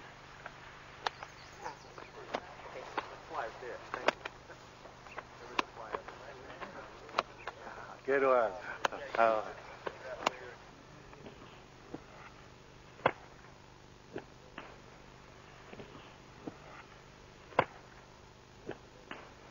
Mr. Harstad gets the idea. So right on, let's try a backhand. Grab your partner. One guy just stand there. The other guy gets to do the popping. Give it a try and don't hurt your buddy. If you got like lead weights or something in the end of your bandana, be kind. First disarm that I'd like to work, called the low line blowout. It's meant to be a very immediate action, not designed to tie him up or anything else. It should blow it out. Literally, I've blown up the plastic knives, I've broken aluminum trainers, bent them severely, had some handles fly off, things like that. Not too bad on the grass. The idea behind this, don't be clean out at the ends. It's too much, it's unwieldy. I prefer one wrap on each hand. That gives you about the right amount. The goal to do the blowout is not to jam your bandana in with it stretched to its extension. Keep it a little bit bent. Snap out. Like when Dad would take off his belt, kind of loop it over and snap it just to let you know. Same principle here. Get that snap. That's what's actually going to add most of your torque to blow the knife out of his hand. Okay? Eric's going to attack with a low line shot, like a straight thrust right up the middle. When he does, I do not want to lean into it. Do not do that. Make him come to you. Meaning you'd be wanting to keep him out at range. Make him come to you. And when he does, hollow out. Keep a little bit of bend in this. When it makes contact with the knife, snap it apart. It's very quick. Now there is a catch to this. If Mr. Harstad's standing here like a good training partner, it's very difficult to get the blowout. I'll sit and do this all day. But if I say, Mr. Harstad, real slow, reach out and touch me on the belly. Yeah, do again, a little faster. A little faster. Yeah, just reach out and touch. Right on. I have to have him actually touching me. If he ain't really trying to hit me, it ain't going to work, and I'm going to end up reaching for it, and I don't want to do that. Make him come to you. Use your long range to keep him off when he does close. Very good. The goal of where you want to hit is right above his thumb. You know, I don't want to be out on the tip too much. I do not want to be up on the hand. If I end up there, we have other lines, but you won't get the disarm immediately. So aim right where the thumb intersects with the knife, right through there, right on the spine if possible. Remember, this is your key. Spread that apart. That snap, that's what's going to blow it out. Otherwise, you'll just have a push that's kind of dead, and it'll bend the bandana. It'll, fold it in instead of stretching it out. Eric, could you just hold that out there? So remember, guys, when I do the snap part, that's the part that's actually going to add the torque to it, okay? Don't lean in. Don't try to go and get his knife. Make his knife come to you. Follow up as we just did with the targeting exercise.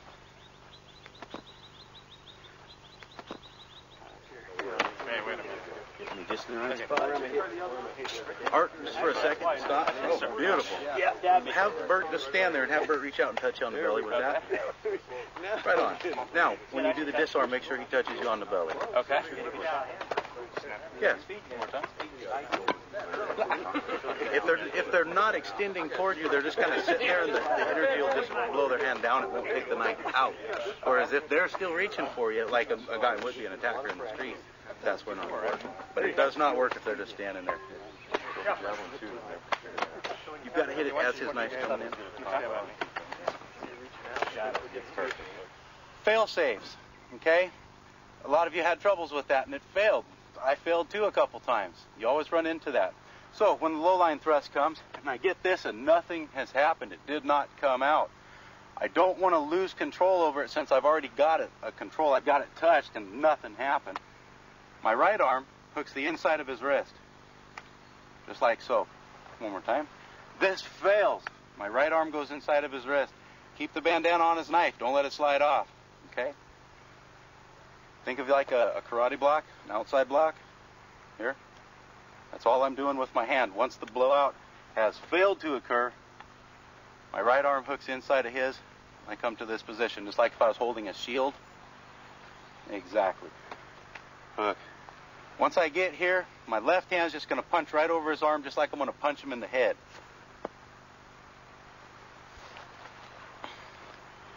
All of these lines we'll be covering have fail safes, meaning I try this and it failed. Go to your secondary line. Okay? So, this has failed. The low line blowout fails me. My right arm hooks inside of his. My left arm shoots right over his arm, just like I'm trying to hit him in the head.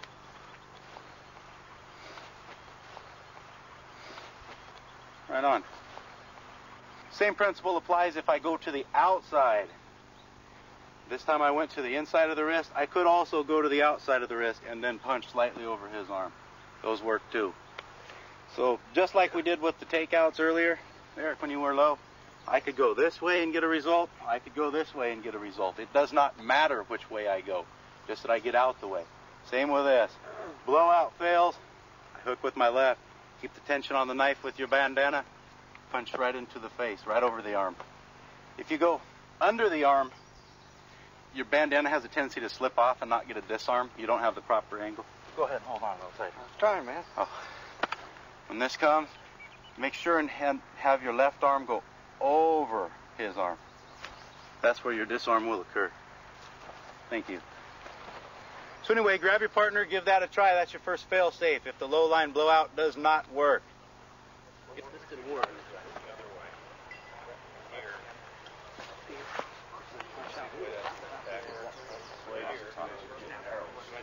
There you go. That's it. That's all right.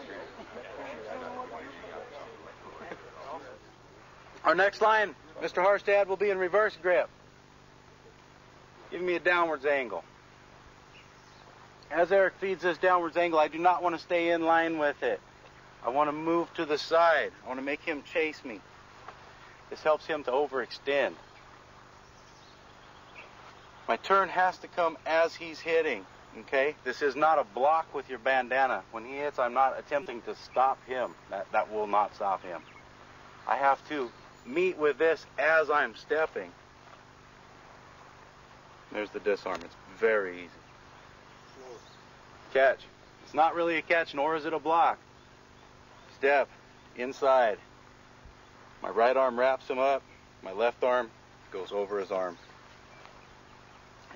I can also go to the outside, just like the last line we did. Same thing. Instead of rolling inside and hitting with my right arm, I do just the opposite. Roll to this side and hit with my left arm. This one's a little more difficult to do, but I do exactly the same thing. And you also have a good lock on them too. Good lever.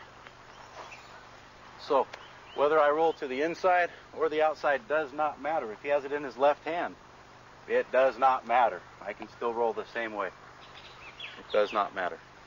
Okay, let's go back to right. So once again, meet as you're stepping into the arc. It's very simple, very quick. Let me show one at speed so people can kind of see what's going on. is very quick. Very quick. One more time slow. Meet, step in. My right arm is going to apply pressure as it encircles his arm. My left arm over the top takes that out. And a fancy killing maneuver at the end. Give it a try, guys.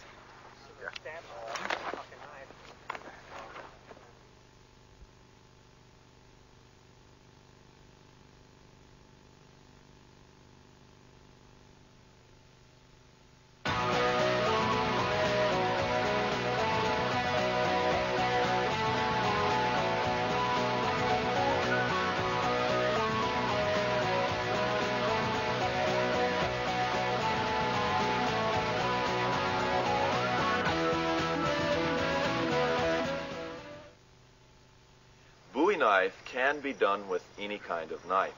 The Bowie, because of its configuration, offers some of the best as far as performance. The second would be something like a spear point like this, half dagger, half Bowie.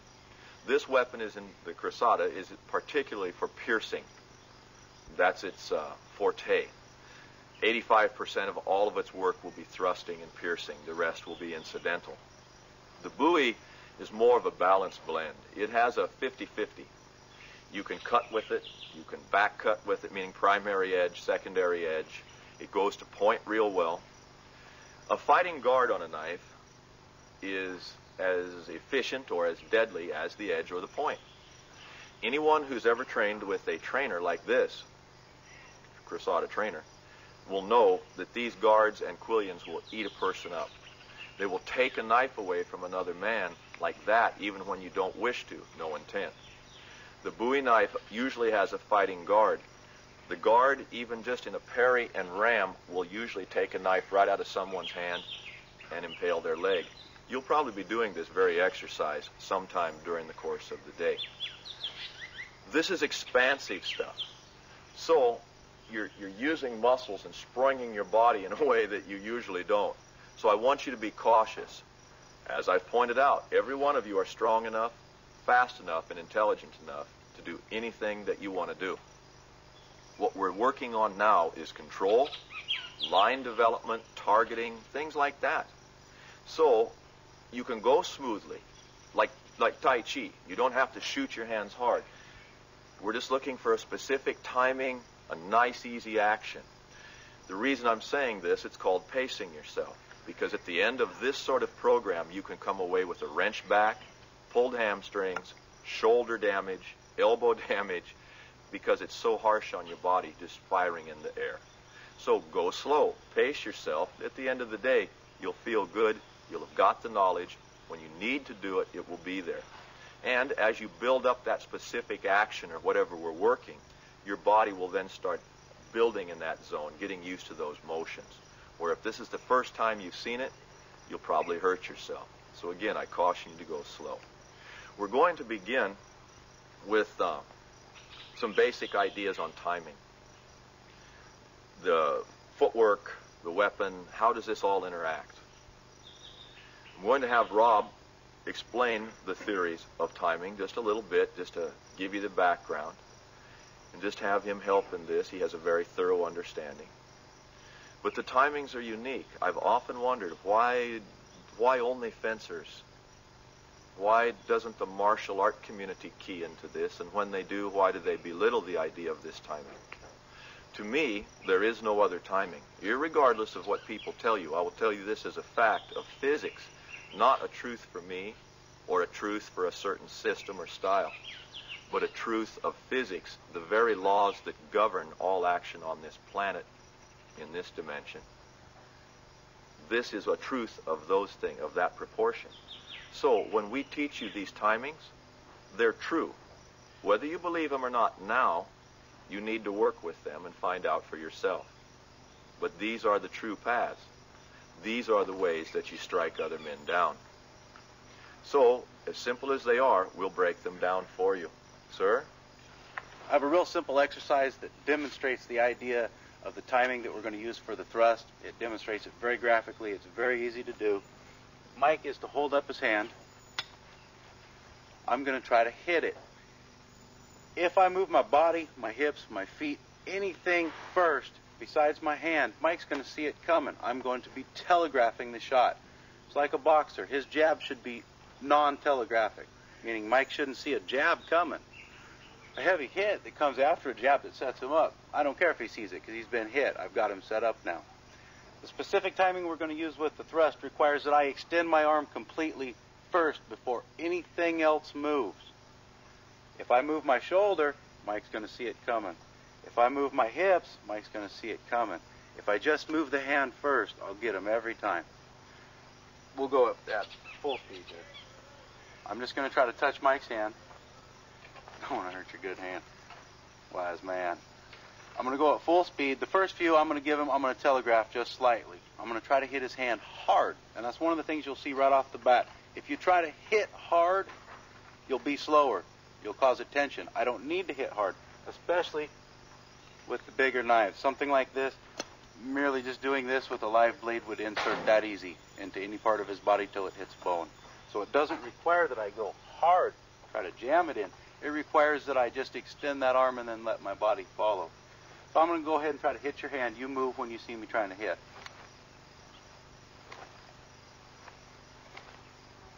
That would hurt if I hit someone in the jaw.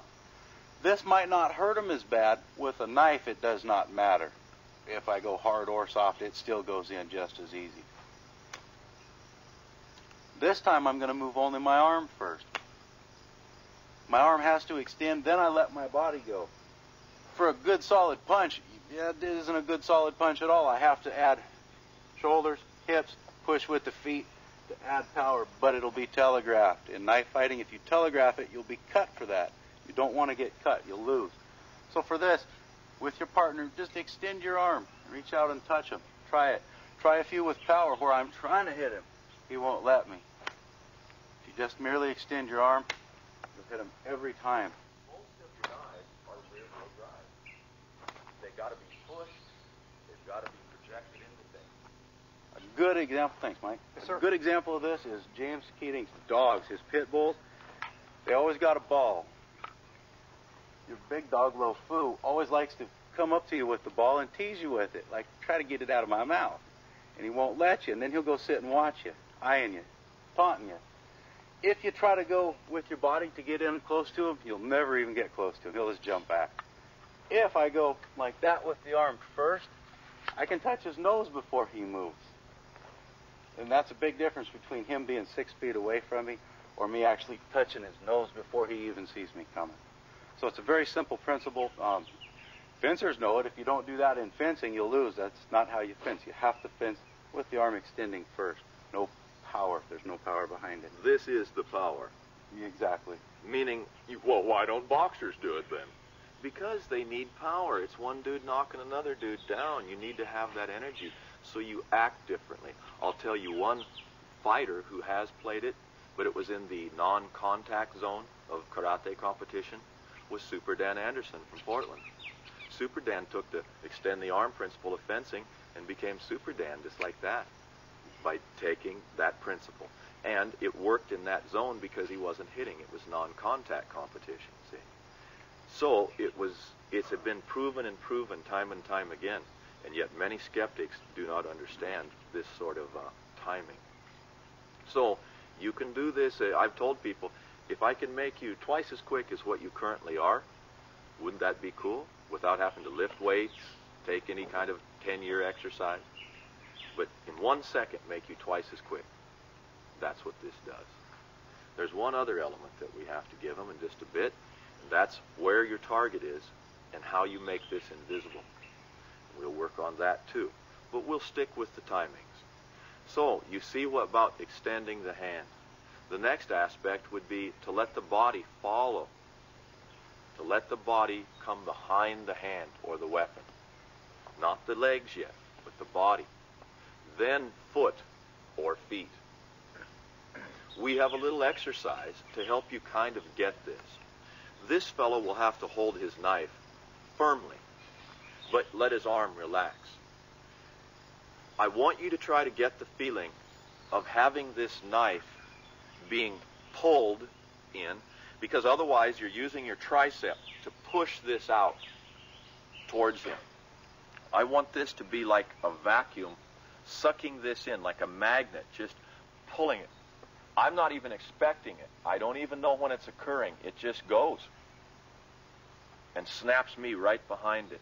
So I'm holding enough to keep control, because, you know, if you don't, the weapon will pull out of your hand.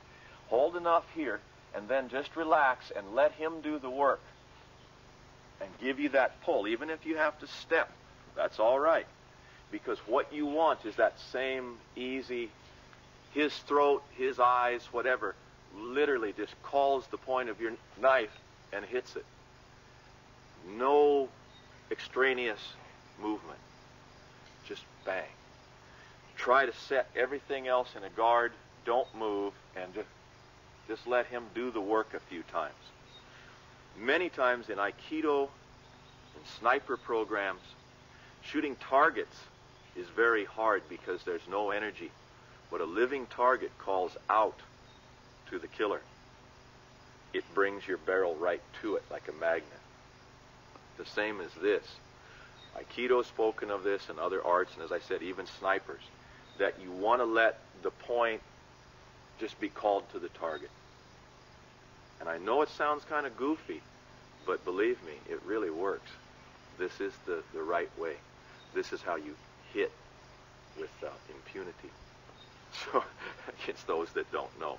So, get your partner and lightly grasp the tip of the trainer and just let him extend a bit. And let your body, your arm, and your body follow. Okay? Just real easy. And let's give this a drill. My hands right here. You can have your hand over me, but typically somewhere in here to cover a parry, to do whatever you're going to want to do. Let the man pull gently, smoothly, and do it slower. And as he pulls, I let nothing move here until I hit full extension. Then I begin the body aspect of this, where the body follows through. I feel, in essence, that the weapon is being drawn into the target, whatever that target is, throat, neck. I am not propelling it or pushing it. This is not a rear-wheel drive operation. It is a front-wheel drive. It's not pushing, it's pulling. So, when he's giving me this feeling that I wish to create in my body when I'm fighting with this, he's helping me to achieve a feeling more than a technique, a way of thinking more than a way of acting. So I let him do the work. This begins to program the neuromuscular system for the proper relaxation, the proper state, that when I step out, then I use the same action to strike. This is why many people who have been struck with these techniques are amazed at their efficiency, and some call it effortless striking. It seems that you can strike with impunity those who are not familiar with the technique. And that's all it is. It's just a skill of timing and deception. One of the key factors of this is making sure that whenever you thrust with this timing that we're talking about, that your thrust always occurs straight between the eyes. The point must always be kept central vision area and fired at that point. If you do that, the thrust will be efficient and almost invisible to the normal adversary. You'll notice that I'm extending and hitting the apogee of the thrust before my body begins to follow, which would then be followed by foot or feet. Once more, slightly off angle.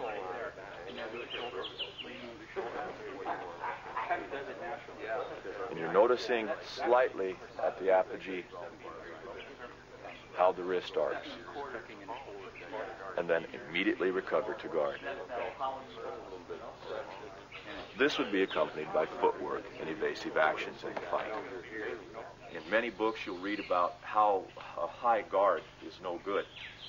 And even if you hit somebody in the head, it isn't always terminal. It's a bad cut. On and on, because they don't understand it.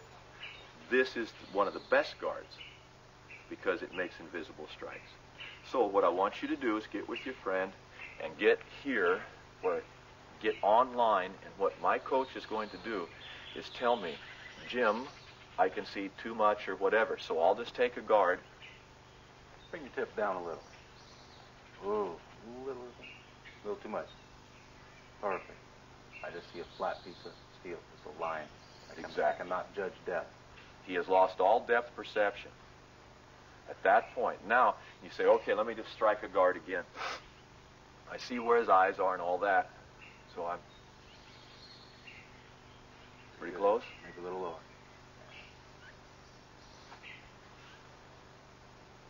Way too high. I'd say bring it down a little. He sees too much belly. Okay. So he's coaching me so that, this is my guard here this time, and this is it, because they're all the same, aren't they? No, they're not.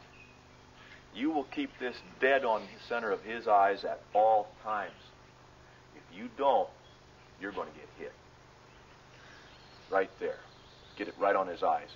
And when you do this, when you're looking askance at high speed, close quarters, that's all right. But when you do this, you look right between their eyes and stay right there. Focus right on them. And watch them like a snake. You know what I'm saying? Don't let them out of your central vision and just stay right on them. That alone is pretty intimidating. Just to have some guy who's walking around all the time right there. And remember, you can wrist articulate as long as I'm on his central vision. So I'll fishtail if somebody wants to move. I'll fishtail on them. If they move big, then I'll switch. But the idea is to stay lined up, because even if I'm lined up, I'll still get him. So I want you to go around with your partner and just move a little. See if he starts seeing too much flat, too much belly, too much spine. And get into position and just walk. Just get in there and see. Or have him walk and you adjust. Say, oh, I'm off now. I'm off now. Well, otherwise I'm not. I'm a little low, I think. I might want to be here. So I want you to do this and just practice your war face. Just practice a guard, whatever that guard is for you. But the main thing is just stay on his central vision, right between the horns. Okay? Let's see if you can do that. Here we go. What we were talking about is how to line up the point. If I'm looking into the fisheye lens, or whatever we want to say, you'll see flats. You'll see belly, spine. You don't want that. What you want is the ability to have the point dissolve so that depth perception is lost and come right in to that central line. I would be too high here. I would sure be too low. And I'm offline here. This would telegraph or send a message to him. He could defend. But if I'm in the right position, where the point begins to dissolve, that's where you should be. The arm should be kept slightly bent, but extended. Tuck the chin, use the weight forward. Practice moving and keeping the point to where you don't expose flank, belly, or spine. If you get with your partner and work this, you'll soon learn how to just snap into a guard that's real close to being right on every time. You see the same phenomenon occur when handgun instructors tell you, always achieve the same grip and position every time, so that you can get consecutive hits. Otherwise, if you alter your grip even a bit, your hits will start becoming more random. The same applies to striking a guard. Don't move it around, but assume it and get on the money every time. From there, the central vision becomes the adversary's worst enemy, because you take advantage of the blind spot and their lack of depth perception to strike them. Come to the vision area. Come to guard. Arm bent, somewhat bent. Be ready to push off of the whole flat of your foot, not just the toe. The toe will kick and dig. It won't work. Get off the flat here more.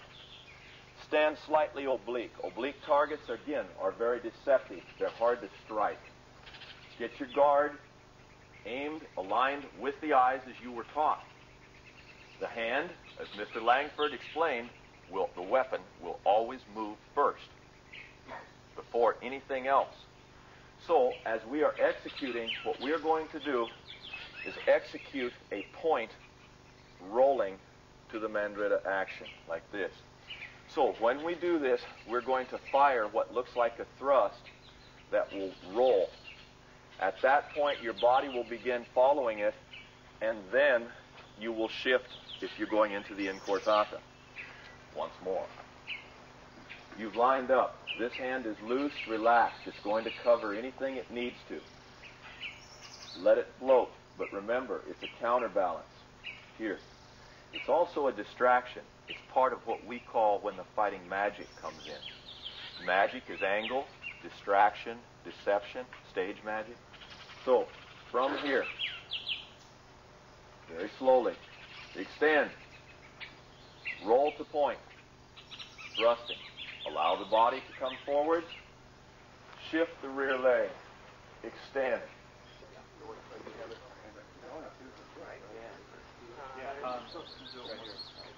What I'm seeing is called a crossover, not an incortata.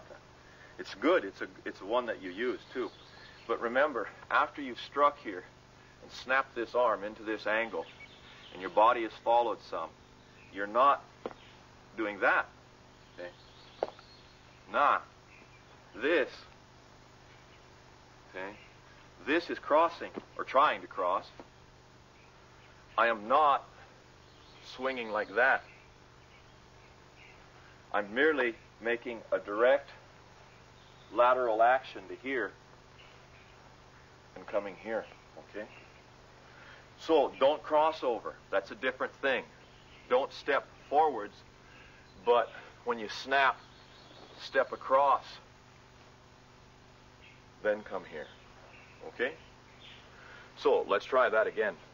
Watch your footwork. On guard. Don't snap your arm. Remember what I said. Extend.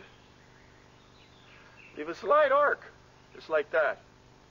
The body's going to lean just a little from the effect of the blow. And as you do so, you're articulating the body and shifting. Okay. I'm going to get a trainer. Live blades aren't so good to play with.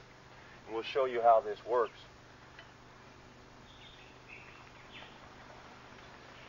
This stuff is very close. You're not going to miss by feet. The guy will miss you by inches. That's the plan. Many times, the clothing gets cut. This is a sign that you did it right. If your clothing is cut, or you receive a minor wound, perfect. It's the only way it can be done. But if he misses by a long ways, you'll miss too. You can't hit him. So this is a trick, an illusion of body mechanics and of a distance deception, range control. So what we're doing is this. You get in range, you say he's on guard, he's ready to hit me. I can hit his hand, I can hit his body, his head, his legs. Everything's within my reach to snipe at him. I'm a good knife fighter. I too will defang the snake. That's the job that we do. That's the primary thing that we must defend against, is the weapon. So, without the motion, if the body motion, if I snap at his hand and he just articulates the Mandrita here, that's what happened. He's doing what's called an arm sleight or deception. He's here where I can hit him. If he's going to thrust at me, okay, I know that. I'll hit. But when he articulates, they will miss. And that's what you're trying to do, is bait them with this guard. Okay. They will swing at it. Pow! You hit them. Well, what if they don't, Mr. Keating? They get stuck. We just practice the thrust. The goal of a good fighting system is to put the man between a rock and a hard spot. You're going to get hit if you just stand there. And if you attack or defend, you're going to get hit. Either way, you win. So, understand, the goal is to hit him with the thrust, the magic thrust. But if he snipes at you first, you do the arm sleight. Well, where does the body come in then? Where the body comes in is, if I'm striking Rob's body versus his hand, that's what brings the body out of the way. So, he'll still do the arm sleight as if I were doing this, but since I'm not, he'll now do the shift. Did you hear the little ding? That was his shirt that I hit. Perfect. The idea on that, when he's shifting here, I'm striking his body, is right there. I've already got that much steel in me. The best way to do this is like with a dowel, round, maybe padded, and do it right in their forehead. Have someone you trust. Hit them right in the mask. And when you do that, when you come in here, because he's being kind. He's doing it wrong to be kind. If he were to hit me in the head, it's like Mike Tyson, man. Something steel like that, backed up. That's why they don't allow stiff arming in football. Stuff that hits you like that's very damaging. The same way here. When that happens, this guy don't have a snowball's chance in hell. And that's what you want to do, is just pop that right between the eyes. They juke back, their head snaps, there's blood everywhere, and even if they're not dead right then, it leads to a kill, a neutralization. All the fight goes out of them. So, you touch. Cue drill. Oh, man. A yard of cold steel. Arr.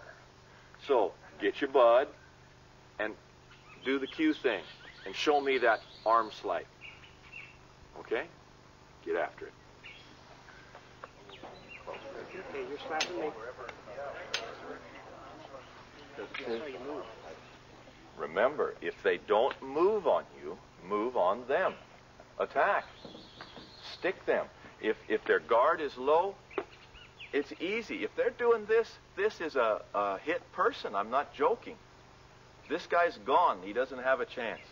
So anytime like this, you don't try to do any fancy crap or anything. Extend your arm. He goes down.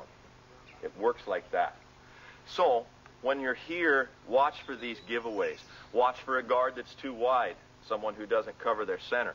Like this. This would get you hit as well. Or somebody who wants to be wicked. They get hit quick because they're tying themselves up already. That's why most pros don't use shoulder holsters. You get tied up. Where here you can always get away and get your piece.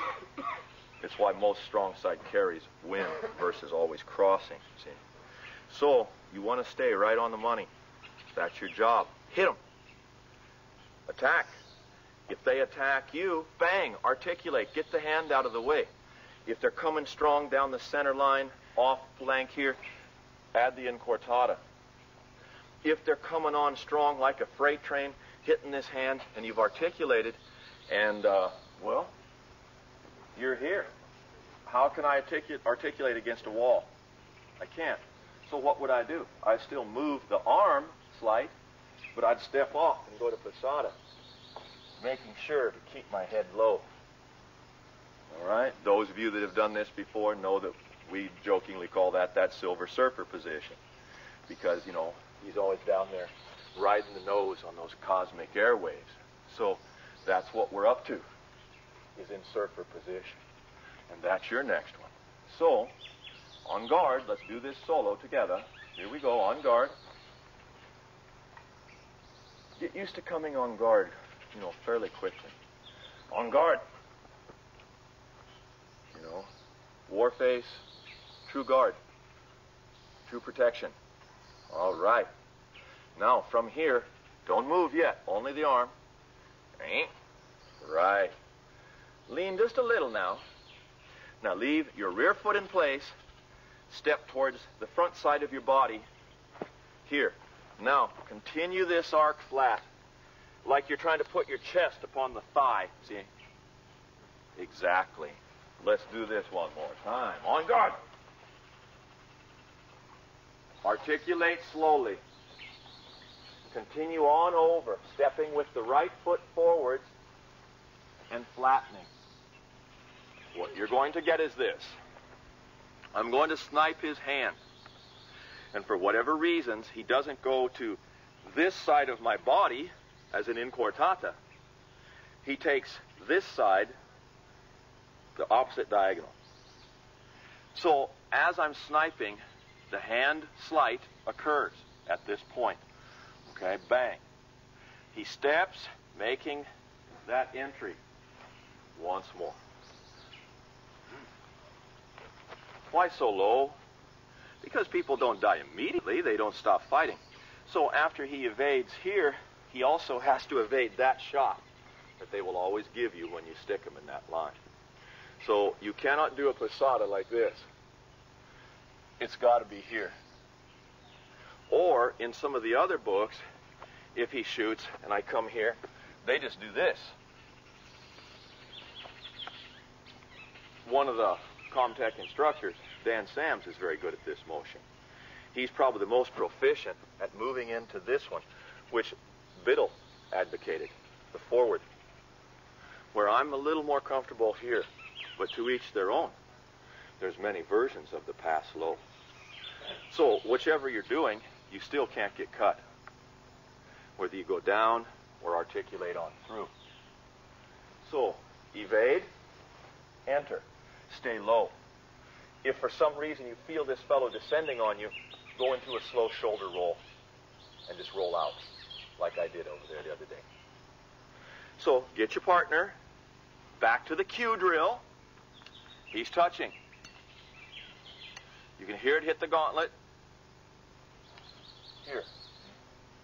Later, slowly, cue drill. He'll cut my head off if I don't duck. Part of my job.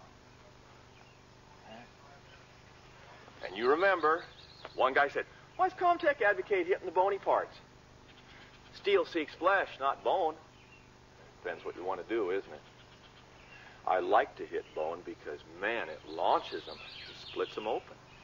Otherwise, and they're still right there. Sure, you've heard them, but they're right there.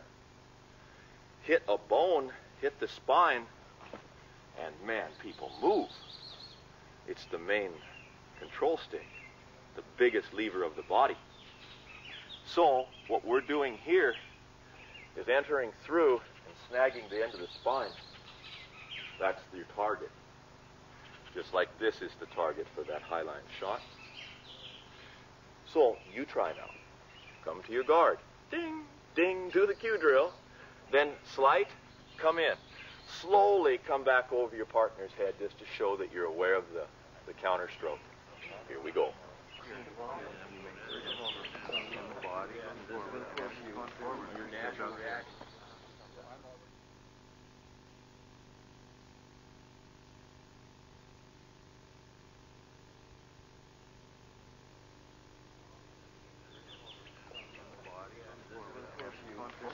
When I slight here and he hits, this is the one you learn.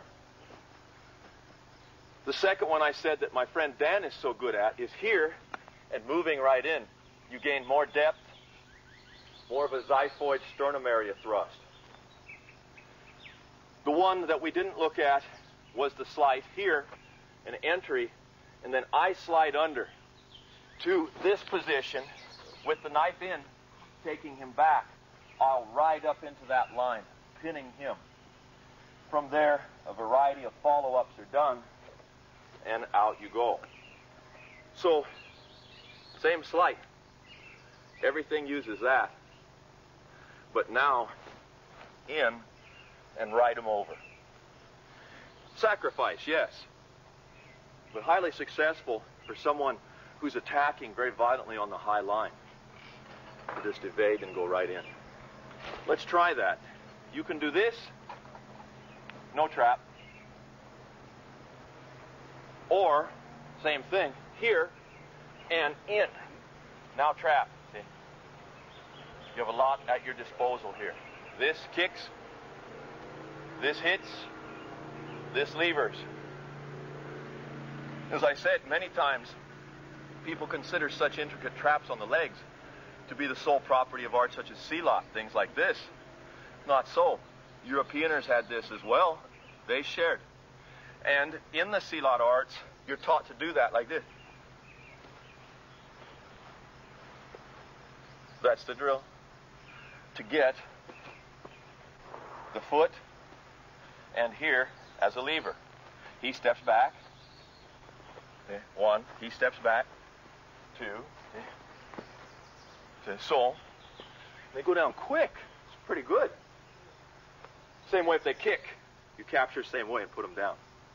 So, you and your buddy get in there. We'll play a little bit of this. Take him down. And he lands on Lion's leg. Another narrow escape from death at Riddle of Steel. All right, here we go, guys. Let's get going. Yeah, you could have.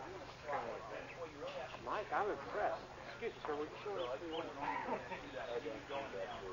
Actually, your foot's in my boot. Caught on his go. Okay, one more now.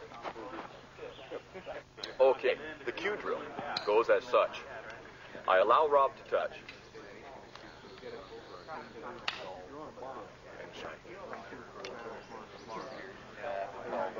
For the full evasion, I want to make sure and keep my head down. Otherwise, his counter stroke could damage me. The exercise may also be done with the sleight, but more frontally, striking the xiphoid area or the sternum itself. Striking bone is often better to move a violent adversary than striking the flesh. One must know how to discern between the two substances and which effect you're desiring to create in this adversary.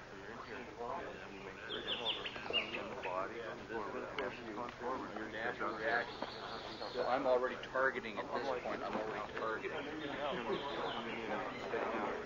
The low or classic passata has the option, which many feel is only the property of like Sila, but the Europeaners would often do the sleight, insert, then slide here, trapping, knocking down, and entering from here with a variety of destructiveness. At that point, you're taught to come up and on guard. Any of us who have read Get Tough, one of the classic manuals, know how you're taught when you're knocked down that the same way that I just got up is the same way they recommend. This is a classic method of regaining.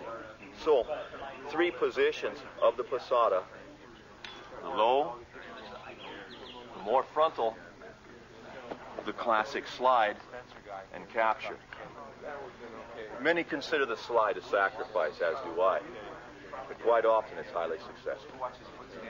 When you're sliding down, you're not just falling on your hip, you're using your hand as part of the brace. You're going down into this position. Theoretically speaking, I shouldn't be sitting. That's wrong. I should be slightly up. That's what allows, when I take this guy over, that natural flipping of me over on top of him. He's the one that flips me over because of how I've taken him. I'm not laying here, then he falls, then I get up and do this. He would be rolling if he were any kind of fighter. He isn't rolling because he's caught, because he's been levered down violently. It whips the neck very hard, and it springs me right over on top of him.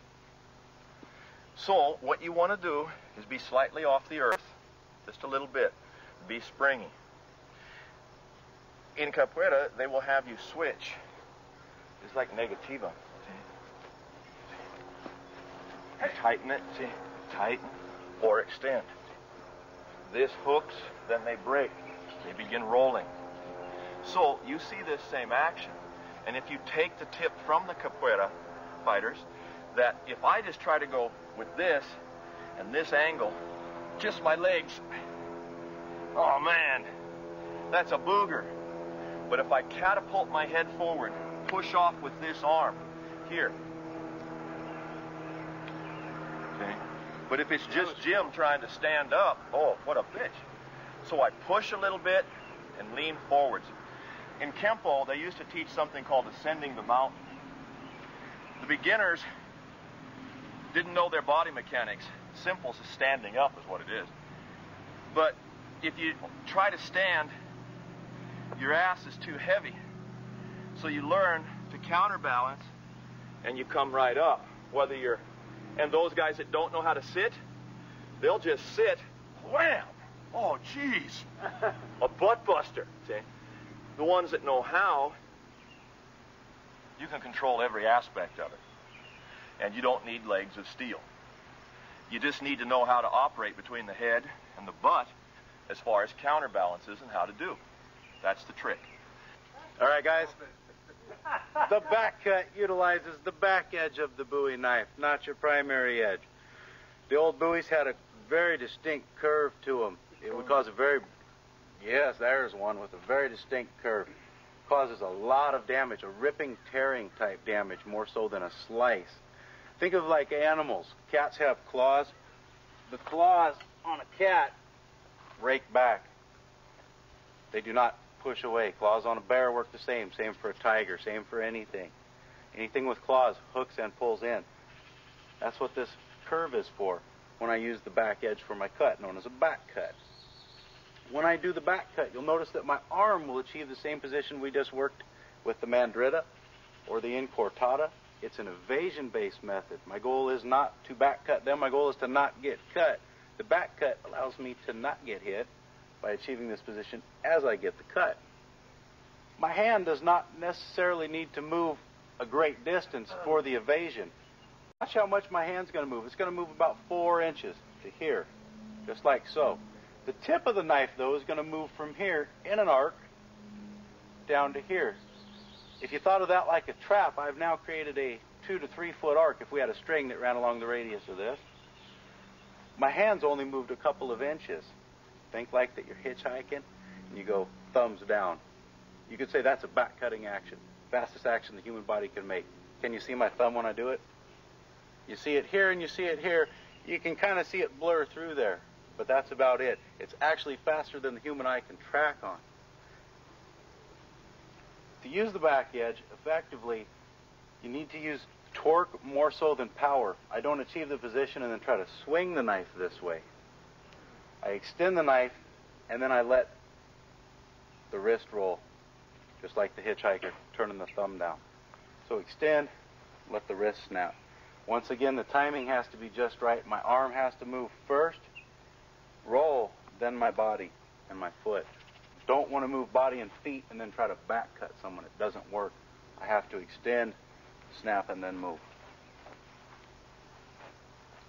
Our first back cut is going to be on a downwards diagonal from shoulder to hip. Lassie, could I use you, please? When I say diagonal, his left shoulder to his right hip. That's the line I want to traverse here. From our guard position, extend, roll to this, arc, and let it cut from shoulder to hip, shoulder to hip, shoulder to hip. If Lassie will go real slow, I won't cut you, I promise. Okay. Oh, he's got a little knife at a big knife fight. Excellent. No. Hey. When Lassie goes to cut, my back cut should arc. It needs to extend and arc. There's your evasion. We just covered that in the last segment. Let me get a trainer here too, Lassie. For the evasion and the back cut, I either want to pick him up on the back side of his arm. If I have a real high guard and he comes, my back cut might hit him on the inside. I've dropped out from under it. For this exercise, we'll go on the top side of the arm. Lassie attempts to cut.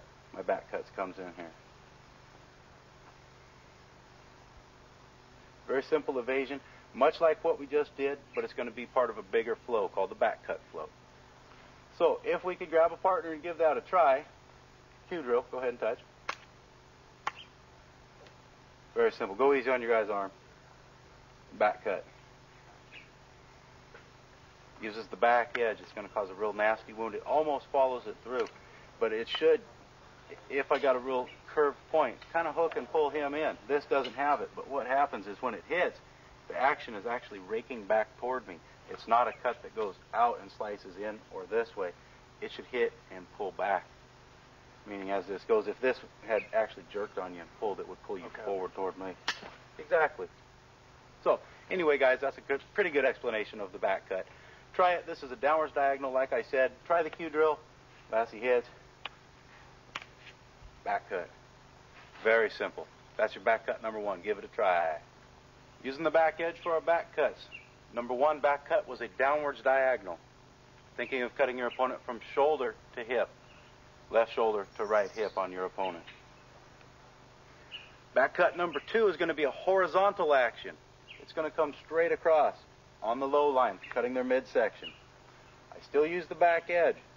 I still want to extend my arm first, then let it arc across, then my body moves. Don't move your body and then try to cut them. You'll get cut for that. Move your arm first and then let your body come in and follow. We'll string them together since we're only on number 2. Number 1 is a downwards diagonal. I'm going to let the knife roll toward me. Notice that the primary edge is toward my face. And then it reaches out and cuts the horizontal with the back edge. Notice how I'm holding the knife. My thumb is on the spine, hidden by the guard. Back cut number 1, my thumb is leading. Back cut number 2, my thumb should also be leading. That designates that the back edge is doing the cutting. That also allows me that snap at the end. That's what provides a lot of the torque and power to your back cut, especially with curved handle. The more curved, the better it gets. Back cut number 1 was a downwards diagonal. Back cut number 2, horizontal action. For fighting, I like to keep the first one rather short, meaning don't give away your range. Mike, could I use you? Yes, sir. All right. I won't cut you. This is a live blade, so be careful. My first back cut, play kind of short, meaning I'm not really threatening his body. He doesn't need to move. But the second one, with just a slight step, yes, I'd still get him. So I like to play a little bit short, then a little bit longer. Short, long. Thanks, Mike. I'll have you step back since I do have a live blade. So, back cut number 1 was the downwards diagonal. Let it roll. The edge is toward me. Snap out back cut number 2. Some people say that's real dangerous. Other people say you couldn't do it with a big knife. I can do it with a stick. I can do it with a sword. It does not matter. If it's a sword, obviously don't do it tight like this and hit yourself. The longer the weapon, the more you'll want it to arc and go above your head if you got a 3-foot sword. But I can do this with a sword. Samurai sword is 26-inch Kali stick. It does not matter. But do be careful and don't clip yourself on the face. That's not the idea. 1, It's happened. 2. 1, 2. 1, 2. Let's give that a try solo without a partner for now. Let's just get in line. Dress right, dress so you don't hit your buddy. Angle 1, number 2. Back to guard. Remember, guys, in this system, a guard position is primary. It is a real guard. Like this is a guard. Guarding what? The knife? I think a guard is different from fighting position. Yes. Okay? People strike fighting positions. He's advising a true guard that really guards you. That's why they're called true guards versus fighting positions, false guards. So strike it. Continue the flow right around. It's a circular guard. Okay? Don't impede the flow. So, 1, do the downwards diagonal, circle around, horizontal, back to your guard. 2, downwards diagonal, arc around, horizontal cut, back to guard. Let's speed that up a little. 3, downwards diagonal, horizontal, back to guard. 4, downwards diagonal, horizontal, back to guard. 5, diagonal, horizontal, back to guard. All right, 1 count, 2 actions, okay? 6, 7, 8, 9, 10. Right on. Many times one feels that by evading the first technique that they've done something. Many times they have, because people tend to strike in singulars. But if your goal is to have the first one set up the shot, then 1 sets up 2. 2 sets up 3, 3 sets up 4, until you get to the end, and then 8 sets up 1. You begin again. So if we did 1 to get here, if we were in this position, what we're doing is pulling back. What you have to see is that this is a very outrange. This is about a mid-range. It's a little, little tighter, a little lower, breaking your plane. And as you're rolling around off of these, your next one articulates here. And this is not out here. This is right there. Right there. Like doing the limbo, man. You got to rock. So from here you have 1, 2, then 3 in here. Some will step back as they do this. This is a great maneuver. It's a good, when someone kind of penetrates your guard, or when you're setting them up. We have some that work off of a false play, that where they come in to strike the upper line and you fade back and cut. And they work quite well. People fall for it all the time. So this action is one for a closer line, more like close quarter, than the long range that we're playing out here. So 1, 2. Now as this arcs in, where it's almost horizontal to the line from the last one, you articulate where the spine is up and pull back, like towards the shoulder area. It could be here. It could be here. You know, it's somewhere in that zone. But do it with the body. Okay?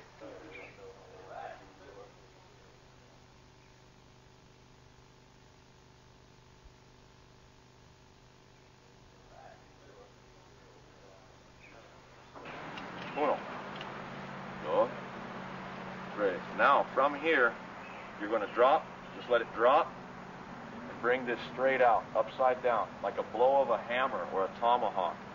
Look at the ranges again. Out point. Lower, break your plane. Coming back. Rolling and striking out. This time, the back cut would be like an angle 12 in Kali. Straight down. But instead of with the primary edge, I'm doing the articulation and snapping out. Earlier I advised you that each one sets up the other. So you can see that if I had done this, whether I struck or countered or whatever, I'm coming back. The body actions, and you let the weapon throw when it comes out. The weapon's weight does the work.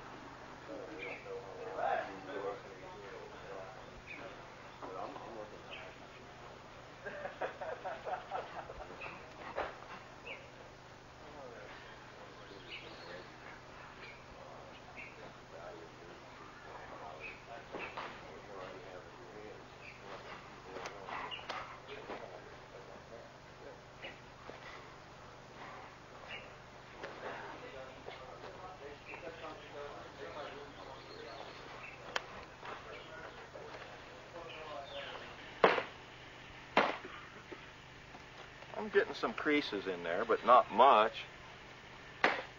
There's a pretty good one. Well, barely made it through, eh? And I gave it a pretty good wallop with the primary edge. And remember, like anybody you push or hit, it knocks things away. This will too.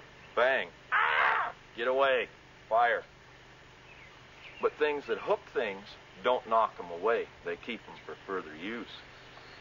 Here, holy shit, I barely lopped it and it went clear through. Penetration. And I'm just doing that.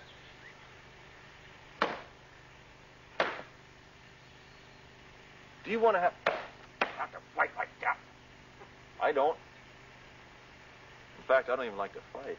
So, just... The penetration is at least 3 to 4 times more. The wound is horrendous. And once you come out and hit somebody with this takes off the high line, this takes out the hands and the low line. It's simple. One backs up the other. Miss and get them. Miss and get them. Miss and get them. So you always use them in twos, and you practice flowing with a dull knife until you get it. You can do this yourself. Say, man, that really works. Yes, sir, it really works. This really makes a good cut. When it comes to the back cut, the back cutting action is similar to taking the thumb, like you're hitchhiking, pointing it straight down. It's quicker than the human eye can track on. You won't see the thumb in motion. You'll see a streak, and that's it. It takes the human, the average human, a little slower. College athletes, they tested 0.25 to 0.27 1/100ths of a second to react to a stimulus. They were sat in front of a computer board. A light came on, they hit the button at the light. As soon as they saw that light, when they hit it, stop the timer. 0.25, 0.27. That's 27 1/100ths of a second to react to that stimulus. I can do several back cuts in well under half a second. One back cut should be done in under 1/10 of a second. one single shot, I'll do directly toward the camera. One shot, I should be able to hit them before they can react if I have the proper range. If I'm close enough to hit them with that extension in, say, the hand, it will hit before they can move. They do not have a chance. They broke measure, they broke their range, got too close. I'll do a couple, I'll demonstrate them slowly, and I'll do them a little faster.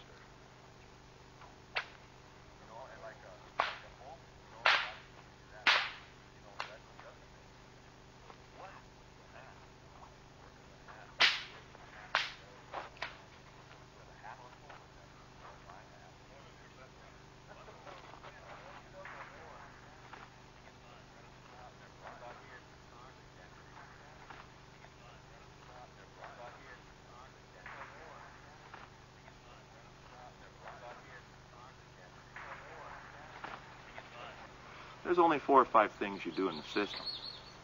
Then it modifies and repeats. But with those 4 tools, that's all you need. And that's why the military used to practice this, because it can be learned quickly. That's why Bill Bagwell went to Fort Bragg. Fought men, 3 times his age, He's in his late 50s, they're early 20s or teens. And he did well. And they appreciated what he had to teach them. And they could learn it quick, and they could do it. It wasn't theoretical. Bill actually fought them. They could see it. And that's the brilliance of this. I don't know why people have discarded it. But this is another one of my pet things that I've decided that we're going to bring back one way or another. Not because I invented it or anything else. It's just because it's one of the few things that works, and you can learn it fairly quickly. People now need cost efficiency, time efficiency, space efficiency. That's why we carry folders instead of these. Everything has to be efficient. And this system is highly efficient for today's world. That's a plus if you really need to rock and roll. If you're a hobbyist and you want to learn a 20-year art, cultural exchange, there are arts out there like that too, and they have a lot to offer if you have that kind of time. So this is unique. Use it. Share it with your people.